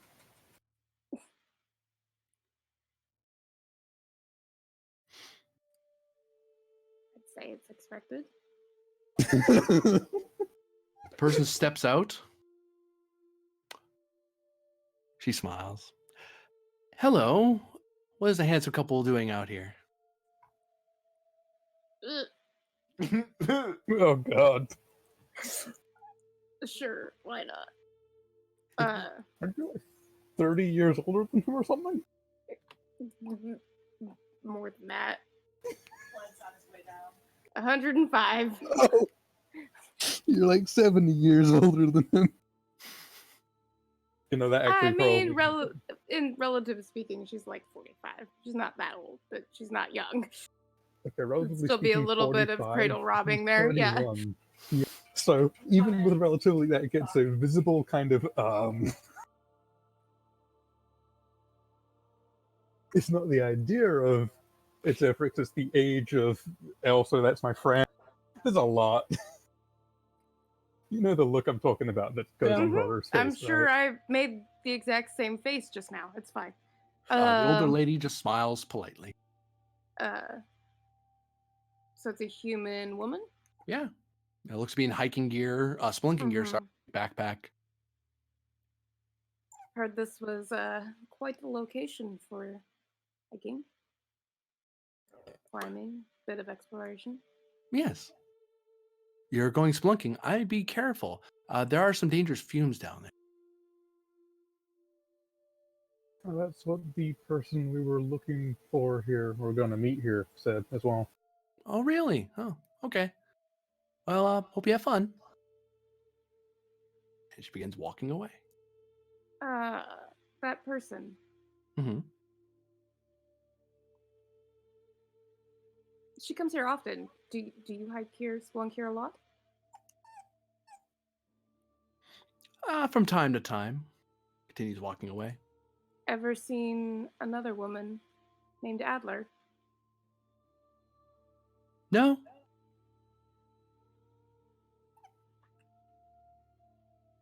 I don't know if they're her or not. And you either take a chance or you don't. It's your... She sent you, not me. Is your name Jessica? Stops. Turns. And when she turns, she has a type 2 phaser point. You have 5 seconds. I pull out the symbol. Should have started with that. She pockets the phaser. Can't be too careful. Other agents would have just shot you just for being here. It's a risk. Who's this? He's with you? Yes. Where's your badge? Hmm? Where's your badge, Bajoran? Oh, you mean the swirly one? Yes. Yeah, I don't have one of those. We were sent with a message. Give me presence command difficulty 2. Very suspicious of you two now. Which one? Efric, she's the one trying to press. Varda, you can assist because you're kind of like, no, I'm not here. I'm not here to arrest you or anything. I'm just here. He doesn't look Starfleet right now. No, but she has a funny feeling about you two. Should I tap it?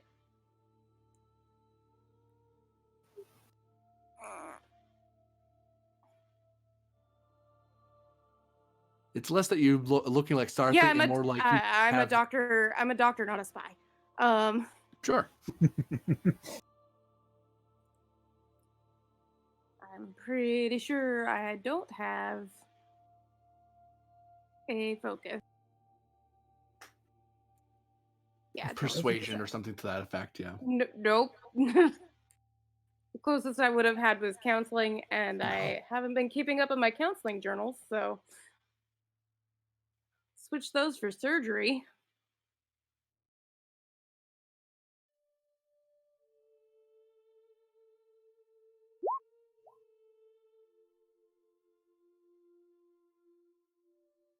It was presence what? Command. Yeah. Command, okay. She used medicine because of the Yeah.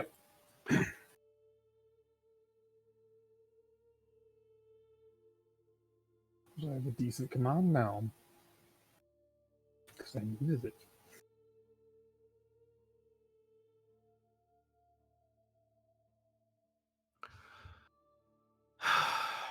She glares at Varda for a second and looks over at you, Efrix. All right, go ahead.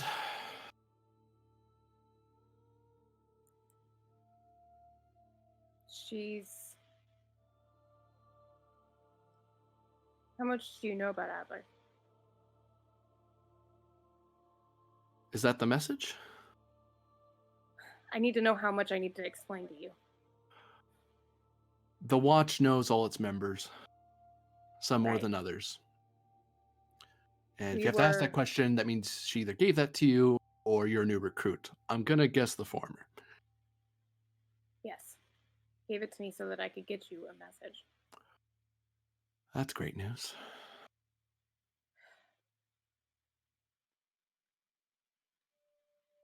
Also, clearly, not a spy.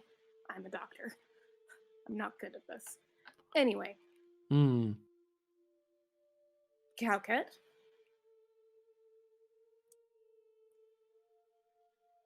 She's behind enemy lines with the people that are using the process to control them. She sits down on a Considerably. bit of rubble for a second and just rubs her head. Under the guise of helping one Lord Starix. That's her badge, I'm guessing, not yours. Yes.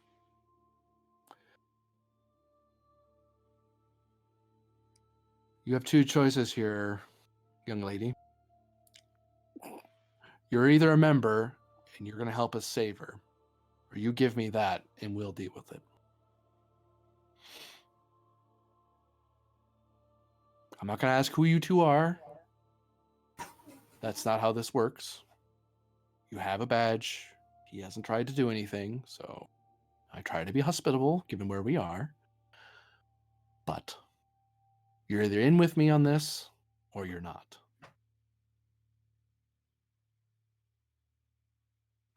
This isn't a matter of trust. This is a matter of... She kind of looked up at you and Varder. You were sent here to find people you can trust.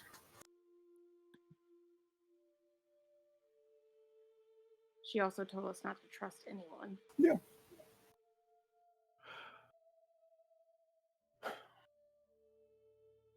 Makes things fun. Yeah, okay.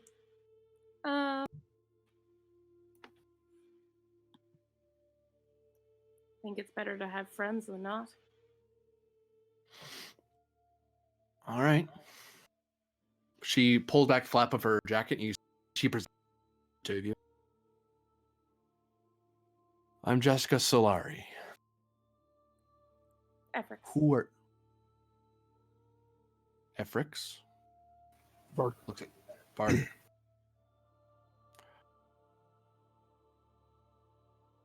Our names totally haven't crossed her before from Adler. Now, before I ask the next question, because it's very important, if I tell you my information,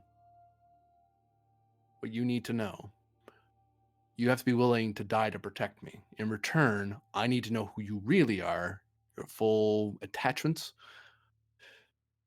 and whoever you work for, and I will do whatever I can at the cost of even my life to protect you two. The Midnight Watch, when they work together, work to the end, or not at all. Right now, we're associates, because you're new. But given the gravity of the situation, I think we need to exchange more information than just our names. I hate to rush things, but I think we're running out of time. But I won't push it. Right now, we are working together, and I can arrange for you to meet with others who can help. But if you want my help now, and be a true member of the Watch, we can do it here and now. I'm high enough rank that we can do that, so... That's why Adler sent you to me. Well, and because she seemed to trust you. She better. I look over at Varder. Not at her.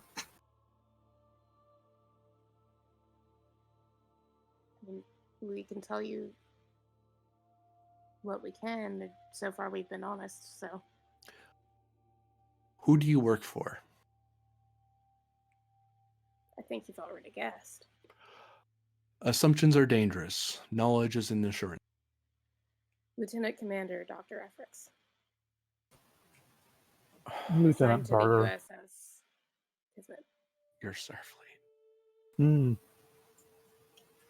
But was also made a psychic by Adler. And Calcut. And Calcut, yeah.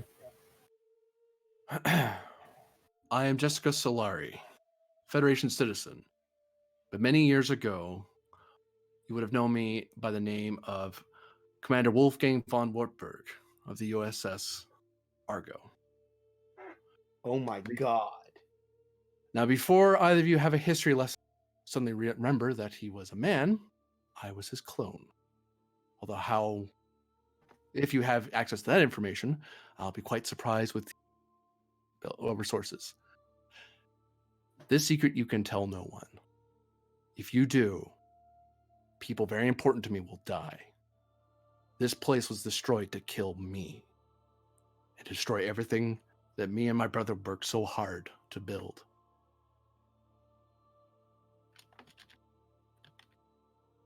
Yo, that explains so much of that file.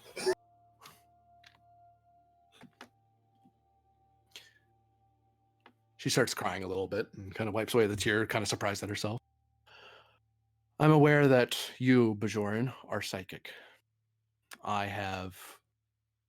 Unlike my brother, I am empathic. I can sense psychics. So, hence my suspicion of you, since you look Bajoran, but last I checked, Bajorans don't manifest psychic potential except for very rare cases, and they're usually called emissaries in Animate. So, or prophets. You don't look like a religious man, although your earring indicates that you are of the priest caste. However, you don't seem to be willing to jump to my defense or help me stand, so I would assume that you are not of the priest class, and given the war, one would presume that you, in your calloused hands, you were a soldier. One that did many things that you are both proud of and not. And you, Doctor, seem to have a great regret, but you seem to know what you're doing, and you are very trusting, almost to the point of being naive. Yet you're not an idiot, you're just impassioned. So, thankfully, we're all in good company, and I am a know-it-all who is also able to sense certain things. And I've spent all my life studying Starfleet officers, whether or not they should die, or I should work with them. So apologies if I'm a little abrupt, because frankly, your two's lives are in danger right now. Now, here's my question. Is there anyone you two are willing to risk your lives for to share information with? Otherwise, the three of us have to have a shuttle to catch. I mean, I have people on Bajor. That's a start. Although I don't know if we can get if they can secure us a Bajor ship and a bunch of guns, that'd be helpful. I think you misunderstood the question. No, I only know militiamen, and I don't think they can do that. I have family, but the less they know I've found, the safer they are. Your family's in danger too, the more you are in. Our enemies were willing to destroy a monument. I'm in the middle of history. something. I can't. Sorry. Oh. That's okay. Sorry. Sorry. I thought you were saying that to her for a second. I was like, no. Like, this is a weird role play choice. No. Yes. Your family is in danger the more you work on this, just so you know. Our enemies were willing to destroy a monument of history, and they destroyed one of the oldest foundations of Starfleet, as the Federation, to stop us. So, and they don't stop at just a building. They go to families. Well, that's a dead end for me, at least. It is for most of our members. So the more you help, I would advise you to make sure your family is somewhere safe.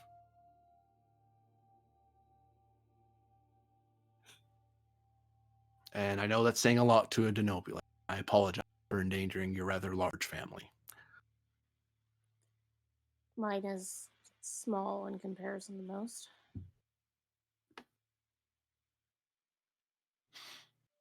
All right. Well, she stands up. No sense sitting around.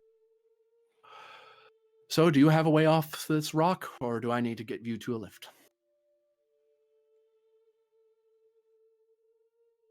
Since you didn't bring your captain along, I assume your ship isn't safe to tell this to.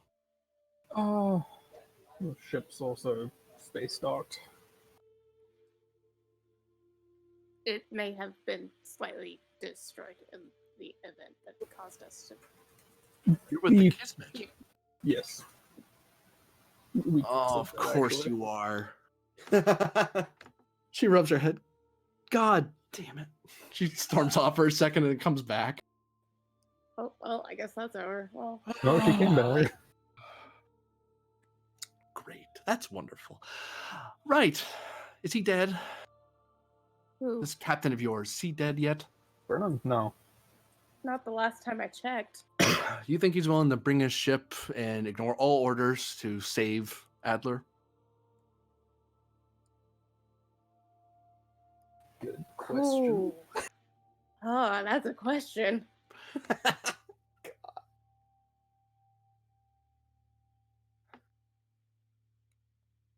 Yeah, no, I actually don't know that one. I don't know the captain well enough.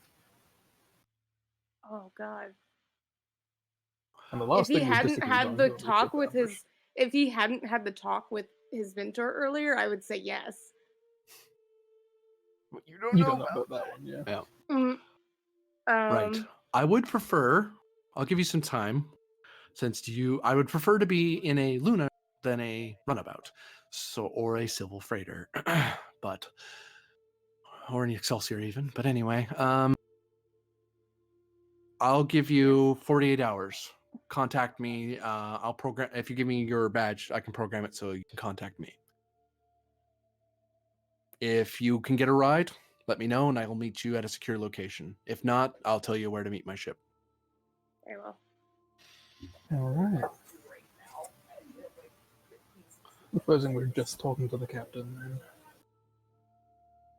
48 hours, no longer. If I don't hear from you, I'll assume you're and I can't rescue you. I have one of my own agents to look after right now, and I have to do it with very little resources. Fair enough.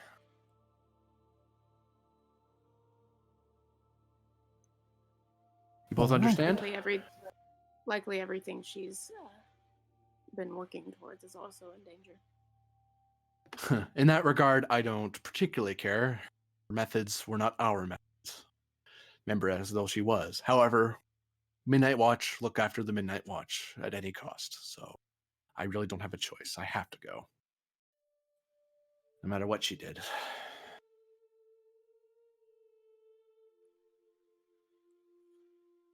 All right, well, Alright, we we'll should be in get touch. going then. Now. Oh, if you ever see your android again, let her know what you know. Okay. And show her that Alright. badge. And she walks into the caverns. Is there anyone else in the crew that's part of the Midnight Watch that I need to know about? Fend, how are you? Pendy's knocking out captains at the moment. I know. Oh, well, Right. let's go find Brennan then. Well, that was a productive hike. Shall we go? Mm-hmm. We're gonna need to find a library, I'm guessing. Mm-hmm. Or something to do with law. Yeah, well, Oh, we do have... I know we actually have a tracking beacon on them, more or less, but yeah. Mm-hmm. We should actually put one of those on Brennan. Needs a belt. Just give him the tracking color. All right. Shall we? Yeah. Where do you go?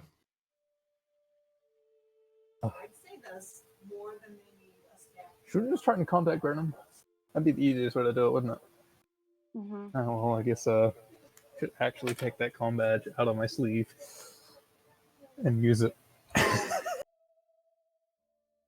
Okay. Varder to Brennan. Hello, this is our space dock security. Who is this? Lieutenant Varder, the Captain Grenon's chief of security. Oh, let me check your records real quick. Oh, very good. And verifying your badge. All right. I am here to inform you that apparently there was an incident on Space Dock, and the captain is currently in with the chief of security for Space Dock. You can beam up. We can beam you up here if you like, and he can explain it to you. I'd rather not go into detail over subspace. Sure, I have Lieutenant Commander Efrix, the ship's chief medical officer, beside me as well, if that can be both of us. We can beam me both up. Just stand together. We can beam you straight or to your nearest transporter pad and just let us know to beam you. Depends how much of a rush you're in. It's good to us either way, sir. Just to a pad up there and we'll walk over. We'll be good. All right, stand together and stand by. And when you're ready, type your badge again and call for the beam up. Understood. Look at Efrix and kind of be like, okay. And then I guess we stand close together and tap badge. Yep. God damn it. Oh, we should put those other badges away. What other badges? You've only got that one, and that's away still. I don't believe you actually had it on your chest openly.